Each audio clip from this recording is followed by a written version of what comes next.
stick around, because the way this ends, nobody saw it coming, and honestly, it was completely deserved. I'm out here on a short vacation, and I wound up breaking my trailer out here. Really? How much is the repair on your trailer? About $400. Okay. Broke on vacation, dragging in a trailer worth $400. Bro really came to pawn his problems away on a holiday. This is all I have is my daughter's ring. Wow. I need to get back to Wisconsin. He brought his daughter's ring. Not his watch, not his chain. His daughter's ring. That's a whole different level of desperate. How much did you pay for the ring? About $500. Really? Well, it's actually silver. Silver. Les called it immediately. Didn't even flinch. Didn't even pause. It's good. Except these stones that are around it are all glass. Glass stones. The whole thing is basically a costume piece, and this man carried it in like it was Tiffany's. If they told you... No, they showed me it. Now, I'm not a diamond expert, I can but show it to you, too. I'd like to see it. He's not buying it, though. The denial is strong. He genuinely believes Les is wrong and wants to check himself. Pull it all the way up, and you notice those stones are just glued in. That's as real as it gets. Real as it gets. Sir, the stones are glass. There is no reality where that sentence makes sense right now. Don't you think I would take it? You can't do anything for It me. doesn't have any value. No value. The silver doesn't weigh enough. Silver doesn't weigh enough, Les says. He's not being mean, he's just doing math. The ring failed on every single level. $30 an ounce. At the amount of silver value, it's going to be less than $10. You give me $10 for No, this? I won't give you anything. You won't give me anything for it? Zero. Les isn't offering a single dollar, not even a sympathy number. That door is completely, permanently closed. Oh, you can help me with this. I think you're trying to me is what's happening. If I'm not giving you anything, how would I be f***ing you? And there it is. The shouting starts, because when logic fails, volume becomes the only strategy left, apparently. You said it's worth $30, at least an I ounce. didn't. Yeah. Les isn't moving, not even slightly rattled. The man has seen this 1,000 times, and his face knows it. Who the hell do you think you are? I've been doing this a long time. Go to hell and get out of here. Way help everybody out. I would if you were a human being. Still going. The argument has legs now, and neither side is letting up. This got personal fast. Thanks a lot, buddy. Go f yourself. Yeah, bullshit Yeah, okay. ass. At this point, it's not even about the ring anymore. It's pure ego. Nobody wants to be the one who blinks first. Okay. Put off the hinges. That's fine. Go ahead. Walking away, but still throwing words back. Classic move. Leaving, but refusing to actually leave. Sorry I couldn't take the ring. I'm sorry he got pissed off. Leave. I'm stuck here in Detroit. Gone. Frustrated. Empty-handed. And somewhere a daughter has no idea her ring just failed a pawn shop inspection on vacation. But this next one, different situations, same energy, somehow even less self-awareness walking through that door.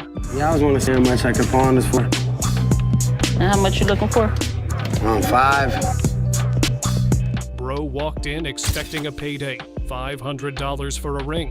The confidence alone deserves an award, honestly. Will you accept anything under 500? Nope. I'm at about 150. 150. 150. That's what the shop sees. The gap between what you think something's worth and reality is brutal. I paid 900 for it at a pawn shop. We wouldn't even sell this for $500. 900 paid, 150 offered. That math would make anyone spiral. Still doesn't excuse what's coming, though. We wouldn't sell it for $500. I can't Why overpay you you. getting attitude? I'm not. I'm listening to her conversation. I wasn't even talking to you. Ashley stepped in doing her job, and suddenly she's got an attitude. Nah, that's just someone who won't be pushed around. Manager of this department, so we cannot give you $500. Okay, right I here. can understand that, but 150, I might just give it to you for free. You can if you want. Okay, so now we're just throwing things around out of spite. Real mature energy in this building today. That's your own prerogative. Why you always got an attitude? I don't have an attitude, but you're just not understanding. The problem is that it's the way to the goal. Gold prices don't care about your feelings. Ashley's explaining economics, and this man is treating it like a personal attack. You not even trying to help me, though. You trying to bullshit me. $150, you trying to bullshit me. I'm not trying to bull you, bud. Still going. At some point, You gotta ask, what exactly is the goal here? Because it's not working, Chief. 150 for your mother necklace? It's not real, so it's not really worth that much. Yeah, right, ain't real. Your It's dad not. owns a damn gold shop. What does Your that necklace mean? ain't real. Oh, he actually went there. The moment it crosses from argument to attack, you've already lost every room you'll ever enter. You were daddy's baby, so of Really? course, yeah, really. You want the 150 or not? Oh, you really scared me now. Daddy's baby. The audacity of trying to clown someone while actively throwing a tantrum yourself. Scared of you? Because you got behind glass? Want me to come out? He thinks she's hiding. Wrong read, wrong move, wrong day entirely for this guy. I'm not afraid of anybody. I'll come face to face with you. If you want me to come talk to you face to face, fine. She walked straight out. No hesitation, no backup needed yet. Just unbothered energy that money genuinely cannot buy. $150, not that I'm You know outside the damn well window. I don't want the loan for the $150. I don't understand what the problem is. Now she's disrespectful. The villain of this story has fully convinced himself he's the victim. Classic. I came, like you asked, You got all your asked. punk ass security You guards around your asked. punk ass daddy in the back. Punk ass dad, brother, security. He just listed the exact people about to end his afternoon. Poetic, really. We're here, mother. Now what? When are we punked? Now what? I'm saying, don't touch me. Okay, come on, let's go outside. Come on, let's go. Come on. Listen, don't touch me. And there they are, right on cue. The door is being shown with zero room for negotiation this time. I won't touch you. I'm not gonna touch you. You're not coming into our store and mother us. You especially aren't coming into our store and mother my daughter. Les made it plain. You don't come for his daughter in his shop. Some lessons cost more than $900. I'm not Hey, gonna what touch you mean you ain't gonna touch me? You touching me now? I'm giving you a massage. Look, I can walk on my own. Don't touch me. Perfect, let's go. Bye. No refund, no ring deal, no dignity left on the way out. Certified disaster from start to finish. Hit like and subscribe. We find these people so you don't have to. $1,200,000. Sir, I'm not a beggar. You think you've seen unpredictable? Think again. This customer didn't just act out, they turned the entire shop upside down without warning. Here are the most unhinged customers to ever walk on Hardcore Pawn. And I need it back. I don't got no slip or nothing, but I need my TV. Woke up, TV gone, boyfriend nowhere. And her first instinct was to come to the pawn shop instead of his neck. Interesting priorities. Wanted and it was gone, and I need it back. You sure it's here? Yeah, he told me it was here. No ticket, no name, nothing. But the confidence she walked in with could have bought 3 TVs outright without any negotiation needed. Help you without the ticket, and if it's not in your... Y'all gonna do something in this mother, cause I need my damn TV from out of here. Her boyfriend robbed her, and she showed up to argue with the wrong people about it. Somehow this felt like his plan working perfectly. Yeah. Okay, what's going on? I woke up this morning and my TV was gone. How do you know it's here? Because my boyfriend told me it was here. Ashley stepping in was either very brave or very unfortunate, depending on which side of that glass partition you were standing on. So he stole it from you? Yeah. Okay, so what you need to do is go make a police report? No, I need my TV from here right now. The police report suggestion was genuinely the most helpful thing anyone said to her all day. She treated it like a personal insult. So what you can do, since it's not legal for us to look up somebody else's look name. up my TV, lady. There is not a single pawn shop on earth with a look up my TV button. She was convinced, otherwise and deeply committed. Well, bring your ass out here and talk to me. And what's gonna happen if I Just do? bring your ass And what's out here. gonna happen if I need my TV. Ashley did not come to work that day to get challenged to step outside over a TV that nobody can even confirm exists here. I need my TV. I can't give it to you. Well, you better give it to me, damn it. The calmer Ashley stayed, the more personally offended this woman became. Unbothered energy hits differently when someone is fully unraveling right in front of you. Where the TV's at? I think this is my TV over here. Excuse me. This looks like my TV right here. The speed at which she adopted that TV as hers is genuinely impressive. Attachment formed in under 4 seconds with zero documentation whatsoever. I need my TV. Hello? Can I get my TV? Hey. All right, I might commit this one. At this point, she had skipped the conversation entirely and opened her own investigation. Nobody gave her permission. She did not require it. I ain't buying. I want my TV. Okay, you have 2 options. You can leave. I don't have no option. I ain't going nowhere Yes, you do. without my TV. Oh, yes. She announced she wasn't leaving like the store had personally wronged her and not the man currently living in her house rent-free. I suggest you leave. I do what I want to do. Bye. Big ass off me. Have a good day. Whatever, bitch. I'll be back. Security removed her and she promised to come back. Les has heard that one before. The door was already closing before she finished the sentence. What's up? Man, I need to get about 6, 7 iPads, man, and 6 iPads, 4 TVs, walked in like he was placing a corporate order at a Fortune 500 company and not a pawn shop in Detroit. Well, what kind of iPads we looking for? I'm looking for a deal, man, if I'm getting so many, boss man. He wanted a bulk deal, which is fair. The number he had in mind was not fair to any living person on this planet. How much can I get all these for, man? 16 items on the table, and Seth quoted $3,500. Completely reasonable. Whatever this man was about to say next was not. $3,500, man. Hell no. $25 each. For iPads, he said it out loud, with his whole chest, in front of witnesses, completely serious. Man, we got money, You spend good money in this motherfucker, bro. Time, man. Your forehead's too big You always to be that. bullet, man. How much you have there? Count it up. Count it, man. You tell me it's Count it up. He put the money on the counter like the physical presence of cash would somehow rewrite the laws of basic economics entirely. But Les was intrigued. When I see money on the counter, I'm here. Seth clearly saw the money and still said no, because $25 per iPad is not a negotiation. It is a fever dream. We ain't leaving this motherfucker till we get the deal we want. Announced they weren't leaving until they got the deal they wanted.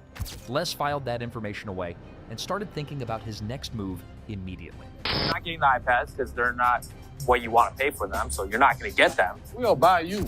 Ashley flagged the security concern quietly. When Ashley says that out loud, the situation has already crossed the line most people would have noticed. We ain't leaving, man. That's what's happening. Still negotiating, still at the counter, still convinced that persistence alone was going to change what 16 iPads are actually worth in reality. What's the matter with So these that you guys, see man? that nothing is being... Man, hold on, big dog. Don't touch my money. We're not touching your money. Les stepped in, and the entire energy of that interaction shifted in under 3 seconds. That's just what happens when Les walks over. Really? Well, how about this? How about you? How about... Yeah, of course not. Yeah, of course not. Here, let's Seth handed the money back, and that was it. The counteroffer of the century died right there without so much as a receipt. Have a nice day, sir. Here. Yeah. Don't forget your package. We off, man. Next time you think customer service is easy, remember this. And if you want more unbelievable moments like these, don't forget to like, subscribe, and hit the bell so you never miss the madness.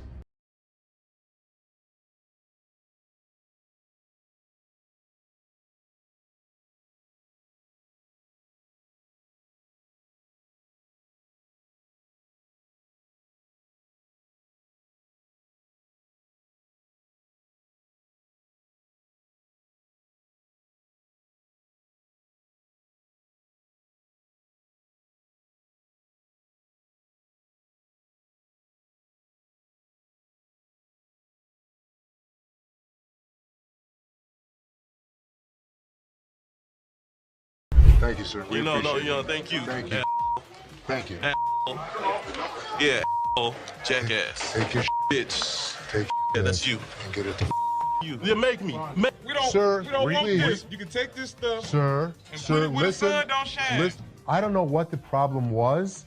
As the interaction begins, the customer expresses gratitude, but the tone takes an unexpected turn. Tensions rise as the customer's language becomes confrontational. The shopkeeper, addressing the situation calmly, refuses to tolerate mistreatment. The dynamics shift from appreciation to conflict, showcasing the challenges of customer service in a brief yet intense moment. Came in here, tried to spend my money is what I did. That's what I did. Okay. And come instead of trying to come in here, I'm not even talking to you. I need a liver transplant. Why? Seriously? They didn't even look at these cards. Sour Patch Kids. The narrative unfolds with the arrival of another customer, visibly intoxicated. The shopkeeper navigates the encounter with a mix of tolerance and assertiveness. The customer attempts to engage in banter, revealing signs of alcohol influence. The shopkeeper, unswayed, maintains composure and subtly addresses the situation, highlighting the challenges of dealing with individuals under the influence. Not even out here, so I get this $30. Not paying on my... $50 for that. Jeff, take him out, please. Better not put it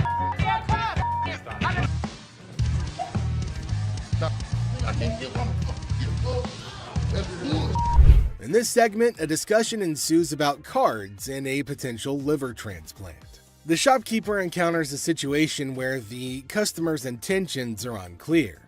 Misunderstandings arise, and the shopkeeper skillfully navigates the conversation. The dialogue touches on humorous elements while portraying the complexity of communication in a retail setting. What, is it, ma'am? Is it? I don't know. You tell me. Man, come on, you the dude with the ponytail? The wife's racking my nuts on the telephone constantly. Just tie 2 earrings in your ears. Does it matter? Just take it off, put it with mine a little bit, let it get a little bit more weight to it, and go ahead and give me my money. Does that make sense? Right this way. You can't come back. Damn this! Go out my way now, one of y'all touch me! I'll break this. I'm more than happy to go to the ends of the earth for you. When you come in like an ass, you be walked out like an ass. The scene takes a surprising turn as the atmosphere shifts. The shopkeeper reassures the customers that, despite challenges, the store is dedicated to going the extra mile for them. The encounter, starting with tension, concludes with an assurance of excellent service. This final part encapsulates the roller coaster of emotions within a brief time frame, showcasing the highs and lows of customer interactions. You just walk today? Man, how you doing, brother? What's the deal on this TV here? This TV right here is $400. $400? Yeah. I was in here 2 weeks ago, sold you this mother for $90. Now you gonna ask me $400 for it, man? In the electronics section of the store, a customer named Robert engages in a conversation about a TV with the store employee. The casual tone sets the stage for what seems like a routine interaction. The customer questions the TV's price, sparking a humorous recount of a previous encounter where he claims to have purchased the same TV for a lower price. Are you kidding me? So you're making a $310 profit off me? Bull, man. Can I help you? Who are you, man? I come in here 2 weeks ago, just like I told this Gentlemen. do something with your hair, man. And then y'all gonna sell it for $400? You gonna make that much profit off me?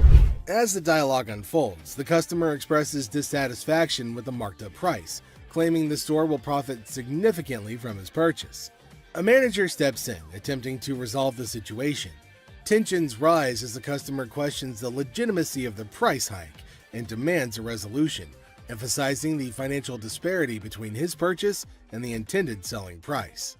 Brother, Where's your receipt? can you not understand English, my brother? No, I can't, my brother. I don't believe that he wants a TV for nothing. I'll just take the TV, man. Right out this door right Sure you here, will. and I'll be gone. I would like to see a trust out here so fast. Trust out by who? Who are you? Les asserts his role, introducing himself and trying to understand the customer's concerns. The customer, however, remains skeptical, challenging the legitimacy of the store's actions. The language barrier becomes a point of contention as the customer questions whether the manager understands English. The atmosphere becomes charged with frustration and confusion. 2 Green Miles. You're talking luck, and they're not going to be happy. Here, I ain't going out the door, man. Y'all ain't gonna put me on no door, man. I ain't gonna know. The customer threatens to take the TV and leave without making a purchase. The manager issues a stern warning, asserting that any attempt to take the TV without completing the transaction will result in immediate removal from the store. The confrontation takes an assertive turn, with both parties standing their ground. Once I get this TV. Man, get up off me. Wait, what on? Man, get off me. Get my damn shoe, player. You got my shoe. You got my money. It's joint.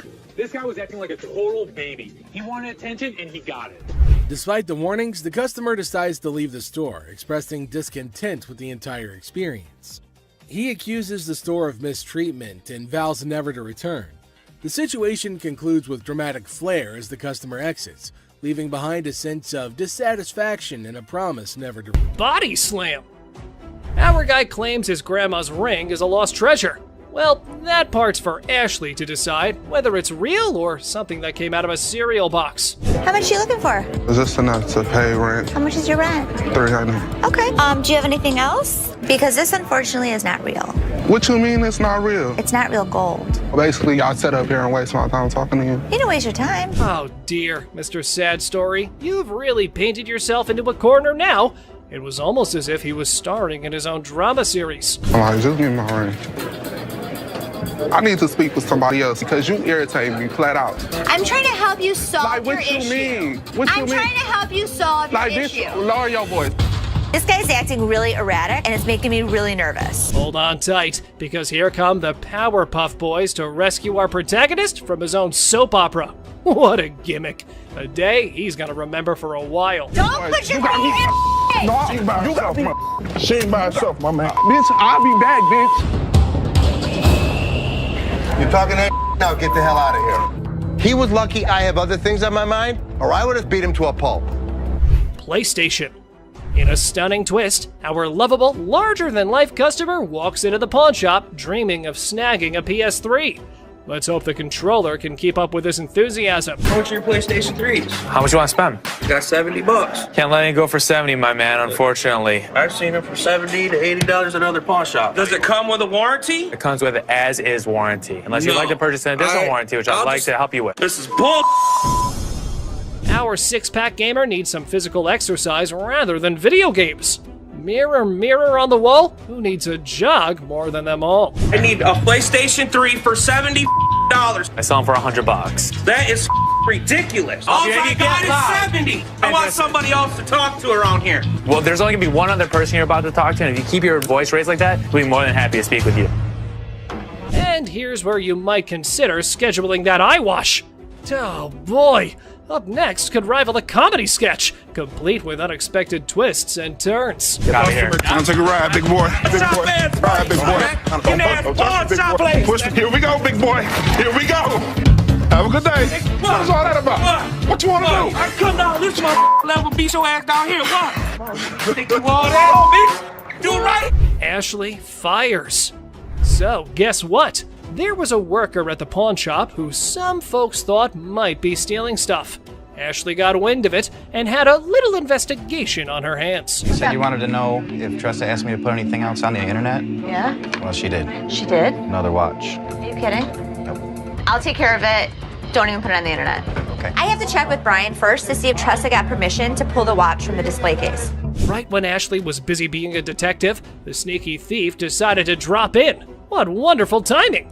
Well, since you're here, time to do some explanation. I didn't ask him to put it online yet. I didn't ask him. So he wouldn't just offer it? Right. You said to come to one of you guys. Well, before I would have bought it, I would have came to you But guys. you already asked him to put it on the internet. No, I said, was it a possibility? I pulled it out. Okay, you went around the bush and kind of asked him. No, I'm still not 100% sure if I wanted to buy it. Alrighty then, you're going home because you were not hired to make CEO-level decisions. But wait, there has to be more about this situation. You're fired. Fine, that's fine. I said I wasn't even sure if I was going to. It's fine. I literally told everyone that you weren't as big of a bitch. I was wrong. Excuse me? Get the out of here. Get out of here. Let's fight. Another aspiring pawn shop star enters the scene, ready to sell his treasure. Grab your popcorn, folks. This show's just getting started. Yeah, man, I'm trying to see how much I can get for this. I'm trying to get at least $100 for it. $100? Yeah. I won't even be able to sell it for near that. So how much can you give me, man? $20? $20? What the hell you mean? I'm more or less helping you than anything. Man, I'm gonna need more than $20 for this, man. Of course. They're giving you exactly what it's worth, aren't they? So just take the money and run. But anyway, here is how our man decides to handle the situation. I need my money. I I'm gonna need understand. at least $100 for this. You paid $200 for that, I overheard? Yeah, I mean, Really, you paid $200. I'll sell you like 4 of them. Why would I want to buy? I'm trying to get money for it. I've been waiting in this line for an hour. I need more than $20. Why is there more staff out here? Well, folks, things took a nosedive when our beloved Les decided to make an appearance. It was like wrestling mania at the pawn shop. Damn! What the you gonna do, old man? Who the you calling him? Really, mother? I got this. More than $20. Get out. Time to go. You. I've been waiting for an hour. Really? Me? You. Yes. How you doing? How you doing? Fine. Good. Oh, wow. How can I help you? Looking. And realistically, I'm not going to be able to give you a loan on that TV. It's just too old. It wouldn't matter much to me. I would rather sit here and talk about almost 2.5 years, junior varsity. I got a $80,000 resume. So this guy says that he's a Homeland Security officer and has an $80,000 resume. Well, then why are you bringing me an old-ass TV? A customer comes in to pawn a very old-looking TV and DVD player. This is a type of thing that nobody's interested in. I do for you. This stuff is just too old, and I couldn't take this under goodwill just because it's a fire hazard. Look, I'm trying not to just make this. You know what? You know a lot of me? I ain't say you. I said Perfect. You understand? Can't take it out of here. No. I didn't bring it in. I You're don't take give it a out. damn. Oh yeah? I don't. You think you scare me? You make me. Watch. Seth won't take the man's old items, and neither will the man. I don't Well, you care don't. if I don't. So get the out of here. You make me. You want to see me make you? Yeah. Watch. Don't touch me, man. Hold the up, man. This ass don't ever do no deals with nobody, man. This ass don't do. Take it out. Throwing the dumpster on the way off. Man, I'll break his face, man. Man, are you serious? Okay, Squeaky. Time for you to go. Bounce. What the hell, man? Out my way, man. You straight Have up, a man. good day. The guy thinks he can't be thrown out of the shop, but Seth proves him wrong. How are you? How can I help you guys today? I want a meat coat today. Should I wear a small? Any color? You sure this is a small? It's actually a medium. What? No, I wear a small. Try it. Try it. Suck it in. This has got to be extra small. Let me see here. Let me see. Let me see. Here, help me on this. I got a bad arm here. Let me see. Let me see. Oh no, extra small, extra small. Somebody else that we can talk to. That's what they're doing around here. I know what I'm doing here. You're telling me you're small because it's a small coat. I want a small. I wear a damn. A woman wants to buy a coat, but she obviously doesn't know what size she wears. Here, try this one. This is the one. Okay, let me try it. Try Try it on. Yep. I didn't try anything. Way too big for her. He tried me. Have a nice day, ladies. But I want a jacket, Crystal. What are you gonna do? Escort to your car, make sure you No, no, no. I'm tired of this. I am not going nowhere. Oh, no. I ain't never coming back. Bye, Crystal. Have a nice day. Seth plays a little joke on the angry Karen and her friend just before he sends them out of the pawn shop. I need to get my stuff, my 2 TVs. I need your ID or the ticket. My what? ID or your ticket. I don't have no ticket or no ID. My stuff was stolen. Hey, was there an issue? My boyfriend found my TV. So he stole it from you? Yeah. So did you make a police report? I feel terrible for her, but I can't help her without her ticket. Look, I just want my You don't count on my window! Yes, I can. You can. Count on my window! Really? Hold on. Hand on you, baby.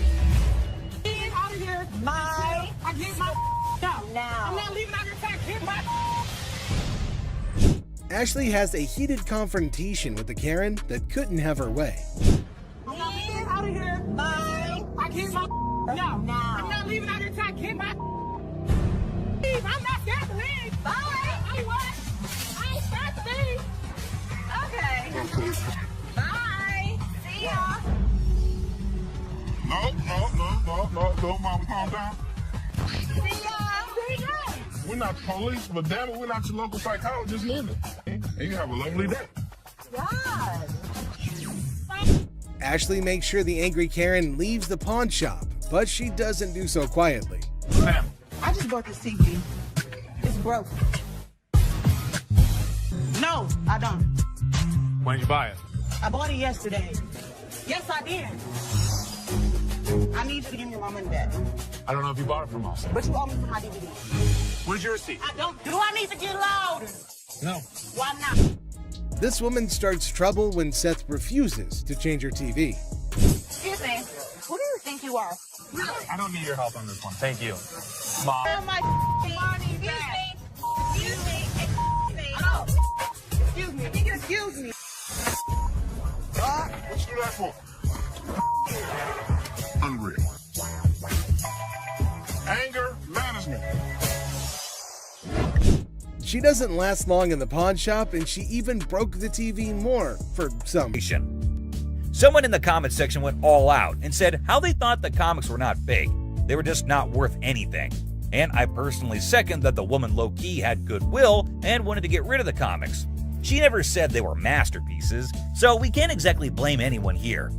She might have done it out of pure innocence, or maybe not.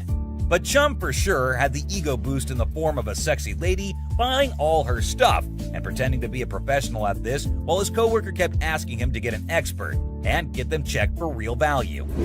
And if you think $2,000 was a crazy ask, this next person has a book signed by none other than Shoeless Joe Jackson. Shoeless Joe Jackson was a legendary baseball player whose legacy is as captivating as his nickname.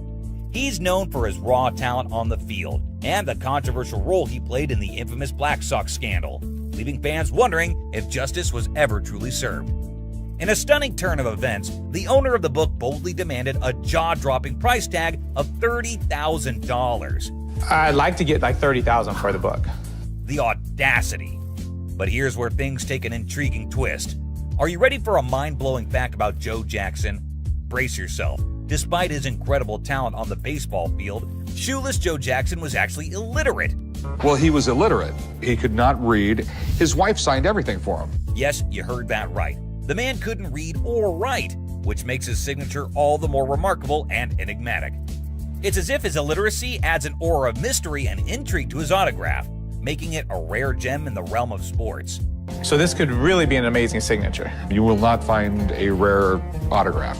Who would have thought that behind the legend of a baseball icon lies a captivating story of a man who conquered the diamond with skill, but never conquered the written word? But Joe Jackson's signature is so rare and so expensive, I just have to take the gamble before this guy walks out the door with it. Well, let me tell you the juicy details of this intense negotiation. Rick, being the shrewd businessman that he is, wasn't about to part ways with a whopping $30,000 so easily. He could sense the undeniable value of the book, no doubt about it. After some fierce back and forth, the tensions mounting with every passing moment, a compromise was reached. The dust settled and they agreed on a figure right smack in the middle, $13,000. I'll go $13,000. I won't go a penny more. Okay, let's do it. It was a triumph for Rick, a victory in his quest to strike a deal that satisfied both his business acumen and the book owner's desire for a fair price. But a once-in-a-lifetime piece like this, I think it's definitely worth the gamble. The thrill of the negotiation, the dance of the numbers, and the satisfaction of finding common ground. This is what the pawn business is all about. But wait, is it even worth it? What do the experts say about it? Is it yet again a costly blunder? This signature is real. This is by far one of the craziest things you brought to me. She did agree the sign looked real to her, but sadly it wasn't, since he was illiterate. The signature is very controversial, and Rick sent the draft to the consensus of the community for approval. What did they say? During our thorough examination that prevented us from certifying the autographs, which means it's fake, and Joe's first name has been erased and signed over the original. And obviously, Grandpa would be sarcastic at such times. Honestly, now more than ever. Great job. Talking about being sarcastic, Chummo, you're the fury and indignation towards Chumlee were detectable as everyone could see through his frivolous spending habits. And the tension was so thick, you could cut it with a knife. A man bought a supposed Gibson mandolin and asked $3,000 for it. Now, it's very clear that such instruments need to be checked by an expert before purchase, not after. But I guess they'd be losing their minds once in a while. Chumlee's expert haggling skills paid off as he managed to secure the item for a mere $1,500, much to the surprise of both the seller and his colleagues at the pawn shop. 15 sounds fair. I can make a 15? profit. All right, that sounds good. I appreciate it. His ability to negotiate a great deal is unparalleled, making him a valuable asset to the team. But what does the expert say? Is it a jackpot or a lost cause? The decal, you can see where it was cut out with some scissors. Furthermore, he added this. This is something Gibson never even used. This is fake as hell, man. Well, obviously the people back at the office had some serious concerns about it. You paid $1,500 for this? You're gonna give me my $1,500 back one way or the other. I think this was the last option poor Chum had. I know this last bit is scripted, but it is so fun to watch Chum like that. Oh, I need some money. Oh, I need some money. Keep playing the blues, Chumley. Thanks, boss. You got to come up with $1,500 so you're going to be here for a while. From his, I believe this is the worst thing to do in pawn shop business. Despite being one of the most experienced players in the pawn shop business, even Rick sometimes makes mistakes. It just goes to show that no one is infallible, and mistakes can happen to anyone, no matter how much experience they have. But that's part of the excitement of the business. You never know what surprises each day might bring, and every mistake is a valuable learning opportunity. I have a Sioux Youth vest. Okay. I believe it was made in about 1890. The piece he brought at the store is sure as hell a pretty one. I was looking at 1800. But is it worth $1,800? I mean, it is a baby vest. You can't just assume it's going to be that expensive because there's literally no guarantee if that's authentic. And who is even paying that large amount for a baby vest? Rick bargained and purchased the Indian baby vest for $1,300. Now, that is not a small amount either. And he made the same mistake buying it without consulting the expert first.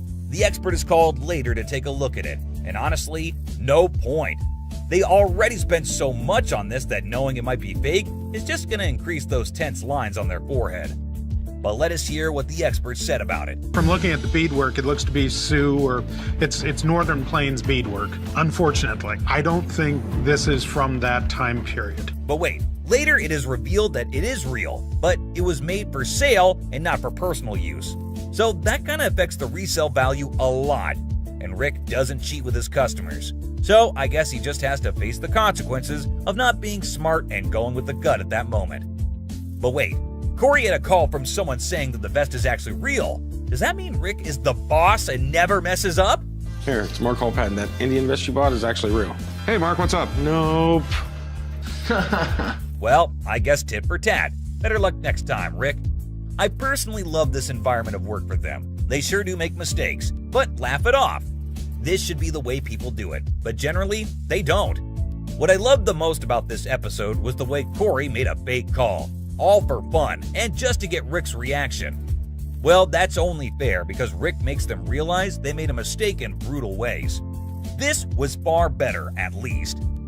Well, Pawn Stars certainly took a massive hit, losing a staggering amount of these ill-fated deals. It's a financial blow that leaves a bitter taste in their mouths, a painful reminder of the risks and uncertainties that come with the pawn business. But hey, that's the nature of the game. Sometimes you win big and other times you take a gut-wrenching loss. It's a stark reminder that even the best in the business can't always predict the outcome. Pokemon cards. I have probably the world's #1 Pokemon collection inside this case. Cards, and they're all Charizards. When this man came into the shop, he brought a huge collection of Pokemon cards in a big box, and all the cards were Charizards. However, Rick had a little problem, so he had to call in Chum, the Pokemon expert, to have a look at what the man had brought in. This guy's got Pokemon cards. Rick, it's not Pokemon. It's Pokemon. The man had saved them all from when he was a kid. He eventually tried giving them to his kids, but they weren't as interested as he was. So he thought, why not go and try to sell them? So, Rick, you don't know about Pokemon? It's like a game like 8-year-old kids play, right? Rick didn't have much knowledge about Pokemon and how valuable those cards were. So Chum explained everything to him, from their origin to the current day.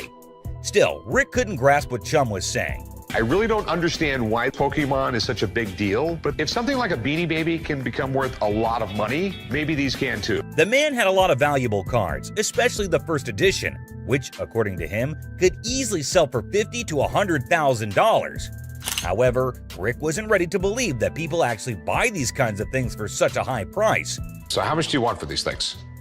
I'm looking for right in the area of $500,000. With the man demanding a huge sum of $500,000, Rick knew that he had to get an expert opinion other than Chum's. And he says they're worth $500,000, and it just doesn't make any sense to me. Well, there's a lot of cards here, Rick. After examining each and every card, the expert was sure that all these cards were genuine and the most valuable in the Pokeverse. According to him, Rick had 20% of the Pokemon market sitting on his counter with all those cards the man brought. I'm estimating anywhere from $380,000 to $390,000 for this collection. Really? So the seller might be a little disappointed with what the expert proposed. But it was still something Rick found very, very hard to believe, even after the expert's opinion. My problem with these is if I go to sell them, I can't have any conversation about them because I know absolutely nothing. I don't even know what a Charizard does. Rick could not buy those cards no matter how much profit he saw on them, and Chum and the seller could not help but feel disappointed in him. I still don't know the difference between a Pokemon and a Charizard. Actually, Charizard is a Pokemon. Mystery box of fun. Mystery box of fun. Yes, it is. What this man brought in was a mystery box of Funko Pop vinyl toys, which had both Batman and Joker inside it. These were the limited edition figurines offered at San Diego in 2013. However, it actually came with 3 figurines: Batman, Joker, and a special metallic Skeletor. Funko's a really incredible company. They started coming out with them in the 90s, and then Funko changed hands. The seller was a sushi chef, and he wanted some new knives, so he thought, why not go and sell his brand new untouched toys to the pawn shop?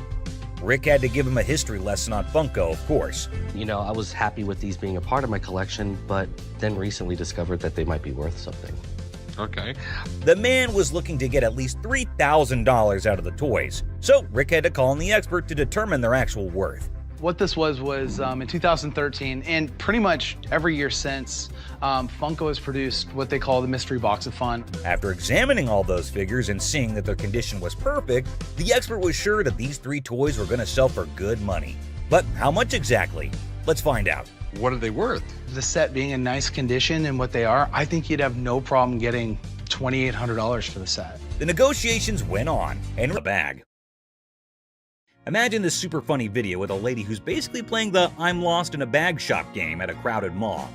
So there's this awesome comedian pretending to be her, right? She strolls in like she just landed from Mars, completely clueless.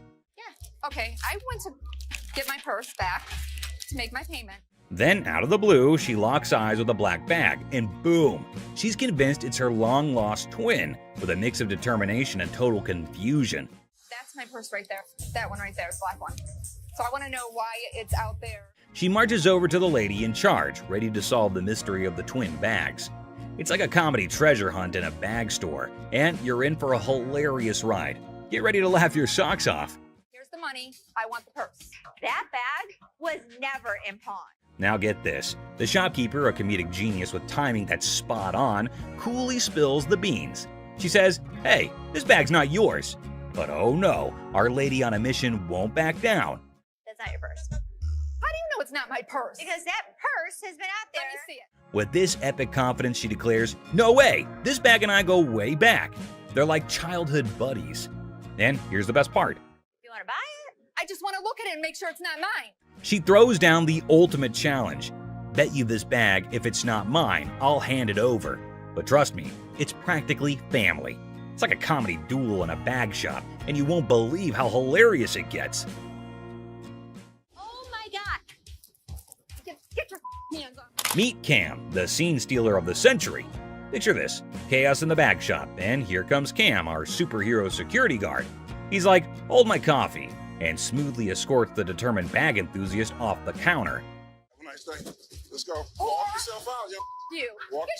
But wait, she's clinging to her bag like it's a ticket to a comedy show. The laughs hit the roof as Cam keeps his poker face while chaos reigns. This video's a comedy roller coaster. And Cam, the unsung hero, it's a laugh-out-loud male adventure that you don't want to miss. Go to see with that pole, right? Go. Bitch! Go where you got to go. I'm gonna kick your ass, you wait! Sign of free cash. In the pawn shop sitcom, the worker dazzles the customer with the prospect of a 30-day cash fiesta. The seller, with a classic "How can I help you" line, unwittingly opens the door to financial freedom hilarity. It's a tale of interest-free loans, dollar storage fees, and a comedy of errors that promises 30 days of pawn shop shenanigans. But that's not what the y'all sign is saying. Misreading it. No, you're misreading it. The customer attempts a 30-day free cash caper, armed with a misinterpreted sign. The seller, caught in the crossfire, insists it's an interest-free loan bonanza, not a free cash party. Cue the comedic chaos as the customer points fingers, and the pawn shop sign becomes the unintentional star of a sitcom episode gone haywire. I need my cash. It says it right here. Free cash. The customer demands free cash like a rock star on tour. The seller, armed with the reality of interest-free loans, faces a barrage of demands. The customer, teetering on the edge of pawn pandemonium, enlists a surprise ally, a sassy woman who jumps in the scene like a comedy superhero. Cue the applause for this unexpected twist in the cash crusade. Antique computers. Got some equipment here. Yeah. We need some money. We're going to out west. In the pawn shop time machine, two hunters strut in with ancient computer relics. The seller, bewildered by their outdated tech, questions if they're stuck in the 80s. The hunters, claiming they've wiped out all of Michigan's deer, aim for a whopping $900. So how much are you looking for? About $900. The price tag triggers more shock than a retro computer's boot-up sound. What I can offer you is $0. Zero. Comedy sequel, the hunters scoff at the initial offer of $0 for their ancient artifacts. The hunters, expecting treasure, get a lesson in antique appraisal, leaving the shop echoing with laughter and $0 dreams. Wonderful. Thank you so much. You too. In the aftermath of the failed computer barter, the hunters drop to an $800 offer, met with a swift and resounding $0 from the pawn shop. ZZ Top, mistaken for Detroit's antique appraisers, exits empty-handed.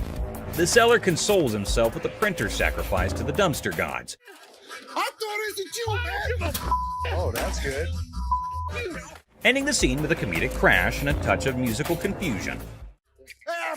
You people. Plump man. Hi. Hi, how are you? Brian, I'm Les. Nice to meet you. I need to get a watch for my wife's anniversary. In Hardcore Pawn, Les Gold faces off with a cheerful, plump customer aiming to sell a watch for his wife's anniversary. Les, ever witty, discovers it's their anniversary too. The old man deadpans 25 years, prompting Les to hilariously inquire, "How many happy years, man?" Laughter ensues in this pawn shop comedy. How many years you been together? 25 years. Oh, okay. How many good ones? The pawn shop guru checks out the watch and drops a bomb like a comedy bombshell.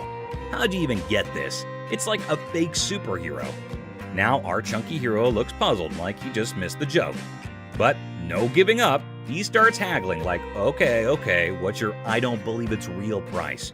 Okay, I don't think it is, but if you say it is, we'll go. What are you going to give me for this? I want to trade for a watch. Too bad, the shopkeeper shuts it down quicker than a bad punchline, not willing to spend a dime on what he thinks is a phony watch. Talk about a comedy of errors in the pawn shop. It's fake. I'm not interested. Let me see what you got in watches and take. Now brace yourself for the ultimate comedy meltdown.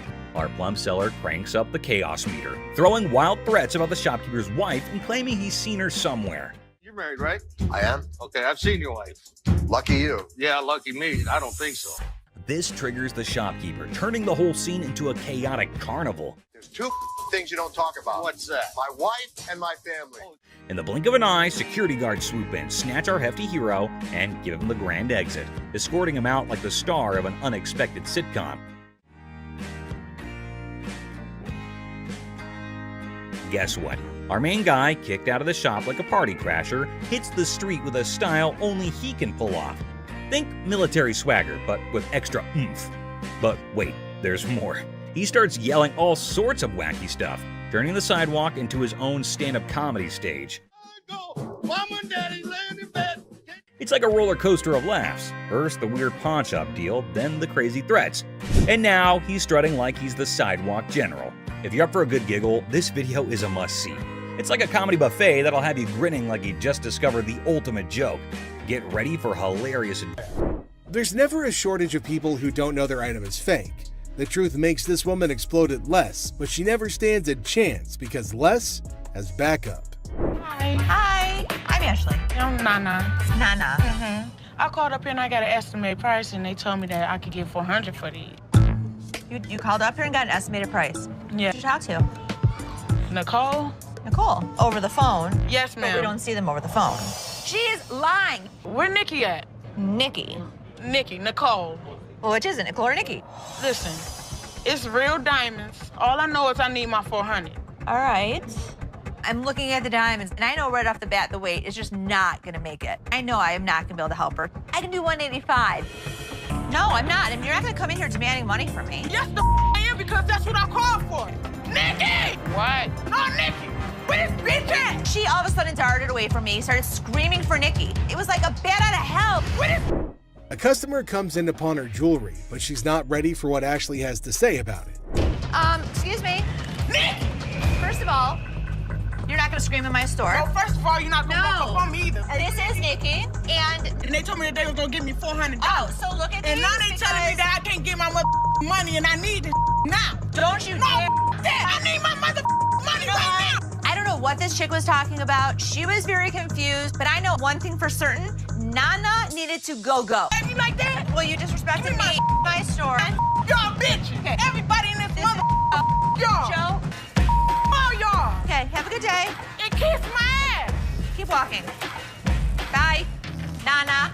You bitch. All you mother. Give me a headache.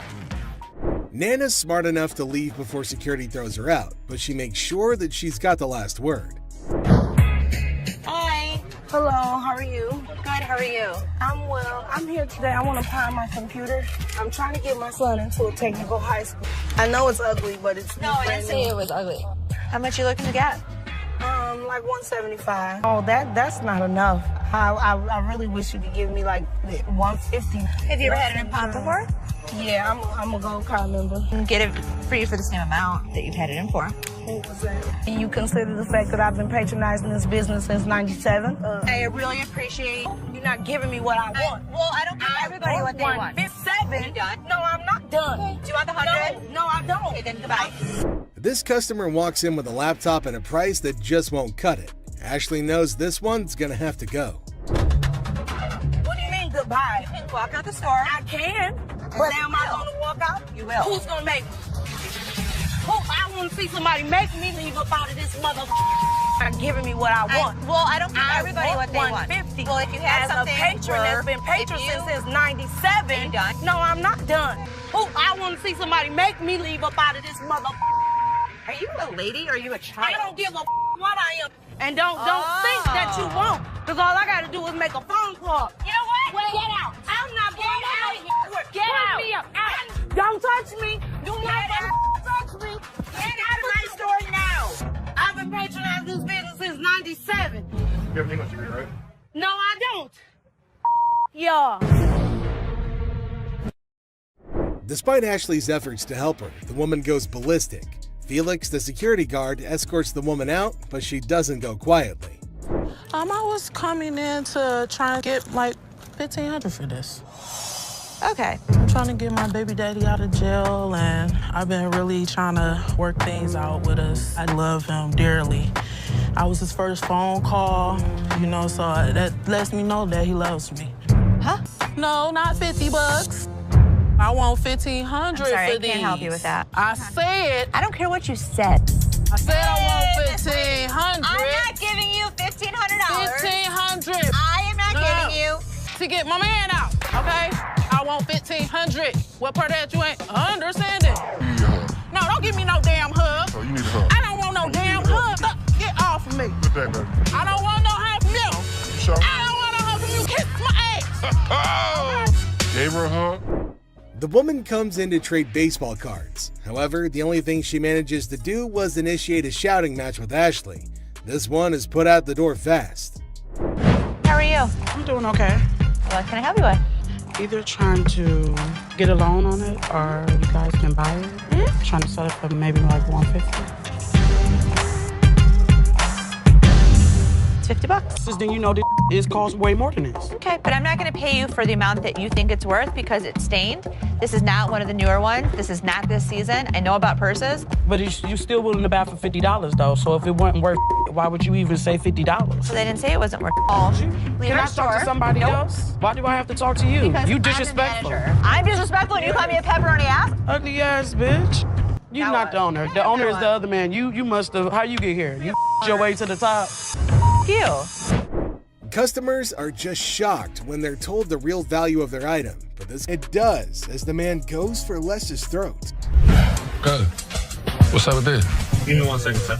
I'm just looking for a couple dollars, you know what I'm saying? To be honest, I don't think we're gonna take them, brother. You say what? We're not interested. Let me speak to somebody else back there. Go get somebody for me, dog. This make me act up. Yeah, what's going on, man? What's going on, cuz? I was trying to tell you, man, let me get a couple dollars, you know what I'm saying? About 30, 40, you know? Yeah, I'm not interested. For real? For real. Man, I ain't trying to look out at all. And then you got cuz. You know it's outdated. You got this on that bum. Listen, don't be throwing the at me. You understand? You understand? There's no shortage of entitled customers who come into the store, and this next one easily fits the bill. I mean, what's up with that? Nothing. Just called in scene, so.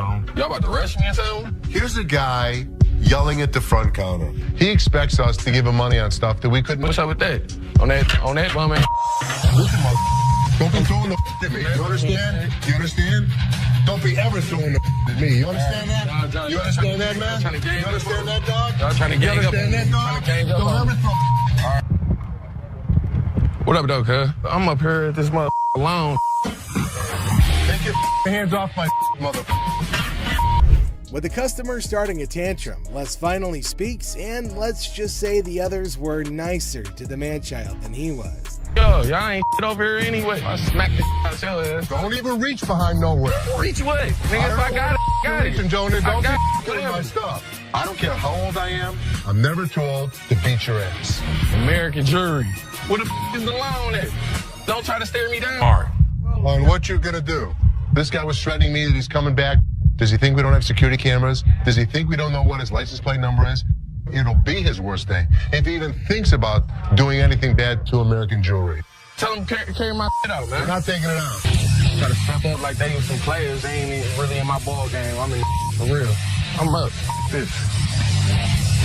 This mother thought he was a badass. As you can see, I'm a badass. Les not only kicks him out, but also ensures the man stays out. If it were up to him, they'd probably ship the man to another state. My ring. You bring your butt out here and you assist me out. What the f you yelling I'm just saying, I want you to be able to hear me through this window. That's kind even. Give your slip, get your item, and get out, bro. But wait, there is a twist we all been waiting for from our protagonist. This ain't mine. This the wrong one right here. This is, I don't know who it is. It ain't mine. Got me check this. Look, mine's brand new out the box. What is this?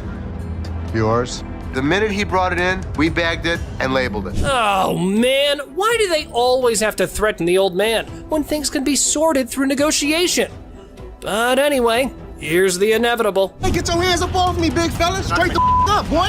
Get your hands off of me right now. I swear to God, if y'all don't give me my PlayStation, I'll call 30 goons up here right now. Call him. I'll call 30, 40 goons up here right now. Call him. Meet my lawyer. A woman storms into the pawn shop, swearing their diamond earring and turning her ear green. And guess who's with her? A lawyer, no less. I look at his earring that he says is turning his ear green, and it's a fake diamond with a fake metal. This is not the correct earring for the receipt. I got my lawyer with me. This was wrong.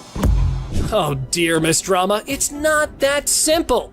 Your slip doesn't quite match the description, so getting that refund might be trickier than you thought. Would you like to meet my attorney? I want my money. My attorney will escort you out. You better not put his hand on me. Then you better turn around with your two legs and walk out yourself. I'm not walking nowhere. Want to bet? Well, lady, it was time for you and your mannequin of a lawyer to walk out the store while keeping your respect where it belongs. You don't just tell me what to do. Get out. Yeah, you know, took my money, just sold me a bold earring, got my ear turning colors. I don't care if he had 10 lawyers in here because we didn't make his ear green. It's just a scam. Miss, I'm on the phone, okay? Can you respect my privacy a little bit and step back if you're a little too close? Hey, give me a time for. Oh, man! Man, why you break that, man? I did not drop it on accident, man. I didn't break it. I thought it was a Jew, man. Oh, that's good. Now you should have that. Where's Nikki? The lady has arrived at the pawn shop saying one of the workers valued her earrings, and now she's just demanding the estimated price. What a mind wreck, I gotta say. Who'd you talk to? Nicole? Over the phone. Yes, But ma'am. we don't see them over the phone. She is lying. Can I see your merchandise while I'm at work and while you're sitting in your living room? You need to come in, you need to evaluate your earrings, we need to test them. Where Nikki at? Nikki. Nicole. Ashley, ever the detective, was in suspicion mode, attempting to dissect the situation. However, the customer's reaction swiftly threw a wrench into her gears. Listen, it's real diamonds. All I know is I need my 400. I'm looking at the diamonds, and I know right off the bat the weight is just not gonna make it. I can do 185. So what you're saying is you're not gonna give me that $400, right? No, I'm not. And you're not gonna come in here demanding money from me. Yes, I am, because that's what I called for. Well, it appears our lady has raised some eyebrows about her sanity. The idea of consulting Nikki to identify this loudmouth was now on the table. Where this bitch at? Excuse me, this is Nikki, and Nikki, she claims she talked to you at 10 o'clock this morning. I don't even know her. I need my money right now. She was very confused, but I know one thing for certain, Nana needed to go. Phone call lady. This one time, an elderly woman disrupted the quiet at the pawn shop with her booming phone conversation. Oh boy! To Ashley, her voice was nothing more than a symphony of annoyance. You ain't supposed to be talking to me like that either. Who the hell you think you talking to? No, I'm talking to you. Ma'am? You know what? You know what? Ma'am? You know what? Excuse me, I'm on the phone. I know, but You you're know- No, I'm not. excuse me. Hold on. Miss, I'm on the phone, okay? Okay, Can you respect my privacy a little Yeah. bit and step back if you're a little too close? What's the matter with you, lady? You're in a public place. This ain't your backyard.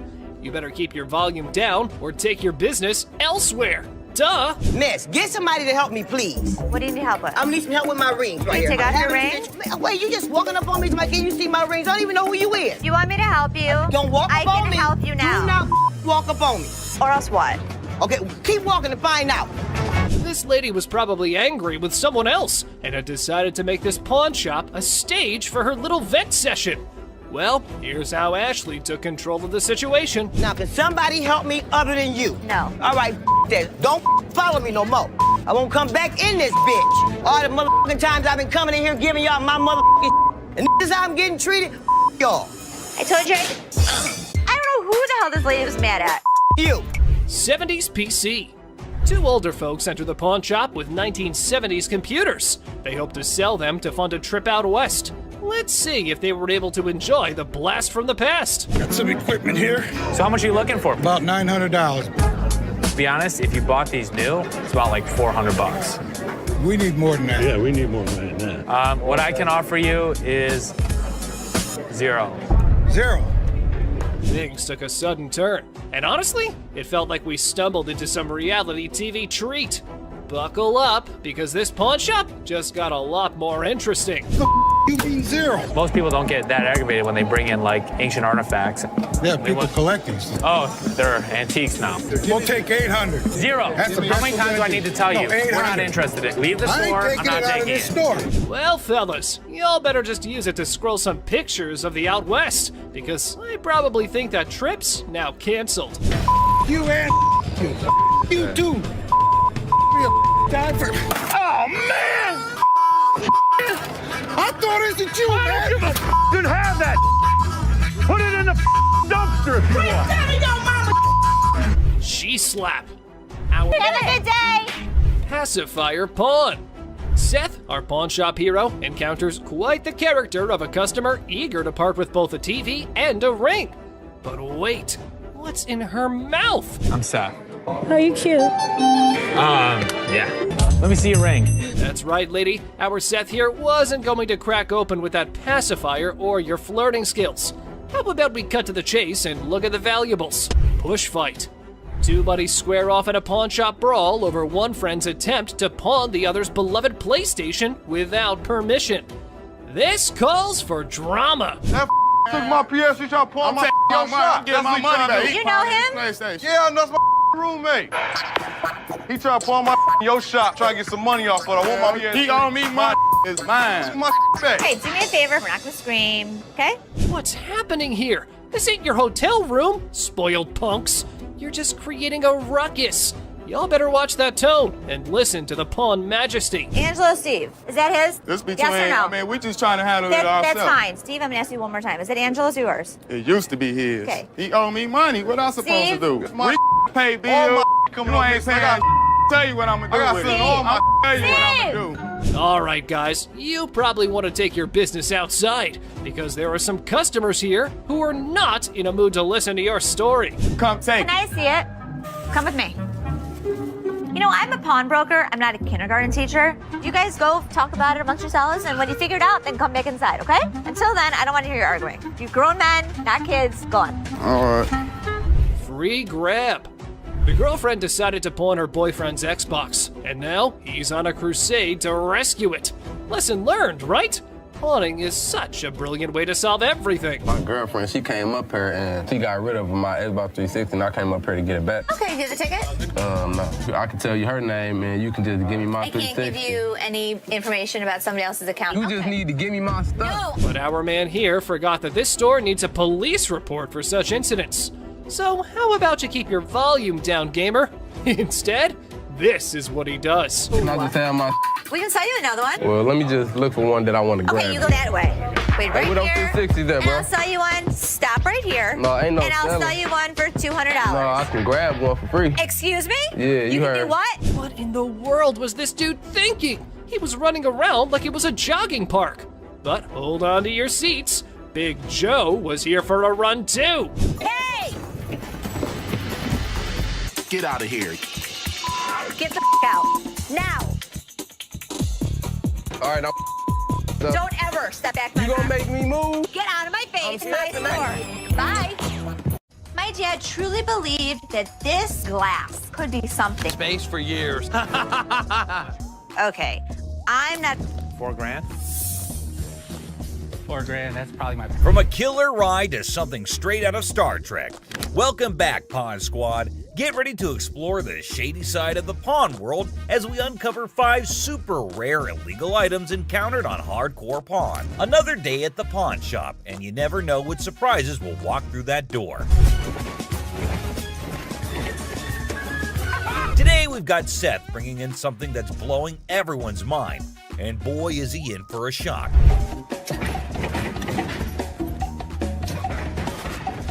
Our friend Penny rolls in with a rare 83 T-top Cutlass, lowrider frames, and a fully customized beauty.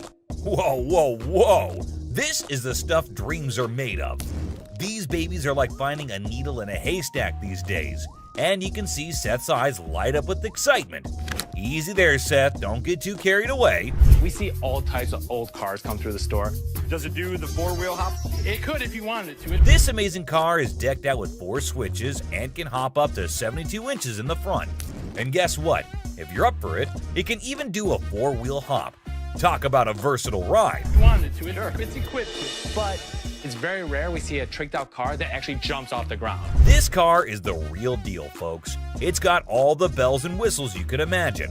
How often do you come across a fully equipped ride like this? Seth can't help but admit that it's incredibly rare to see a car that's not only fully customized, but can also jump off the ground. He can't resist showing off, telling us about the car's 4 hydraulic pumps and a whopping 14 deep cycle batteries. More batteries mean more power, right? Seth and his buddy can't resist the temptation to hop in and experience it firsthand. And let me tell you, they are having a blast.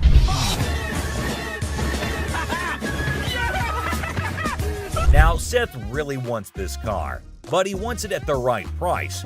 Penny, on the other hand, is hoping to fetch $12,000 for it. Will Seth bite the bullet and make the deal? Well, here's the twist. How about $4 grand? Seth is only willing to dish out $4 grand for it. Whoa, talk about a huge drop. You can see the disappointment on Penny's face. He explains that he spent $4 grand just on the paint job alone. After some negotiation, Penny agrees to settle for $10 grand. But Seth tries to push it further, offering $7,000. You know he wants it. It's very rare we see a tricked out car that actually jumps off the ground. Penny, being the wise guy he is, doesn't take the deal. In the end, they part ways on good terms. Well, folks, let's hope Penny finds another buyer who's willing to meet his price for this fully customized car. It's always a thrill to see unique items like this in the pawn shop. And who knows what will come through those doors next. Stay tuned for more pawn shop adventures. But here comes another gem-filled day at Les's Pawn Shop. It's a waste of time, Dad. You'll see. We have a woman who's brought in some stones she discovered at her late grandmother's house. Her goal? To gather enough cash to cover her dear grandma's funeral expenses. Poor thing, she's not quite sure about the value of these stones and is expecting to receive a modest sum for them. Younger. How much did you want for these?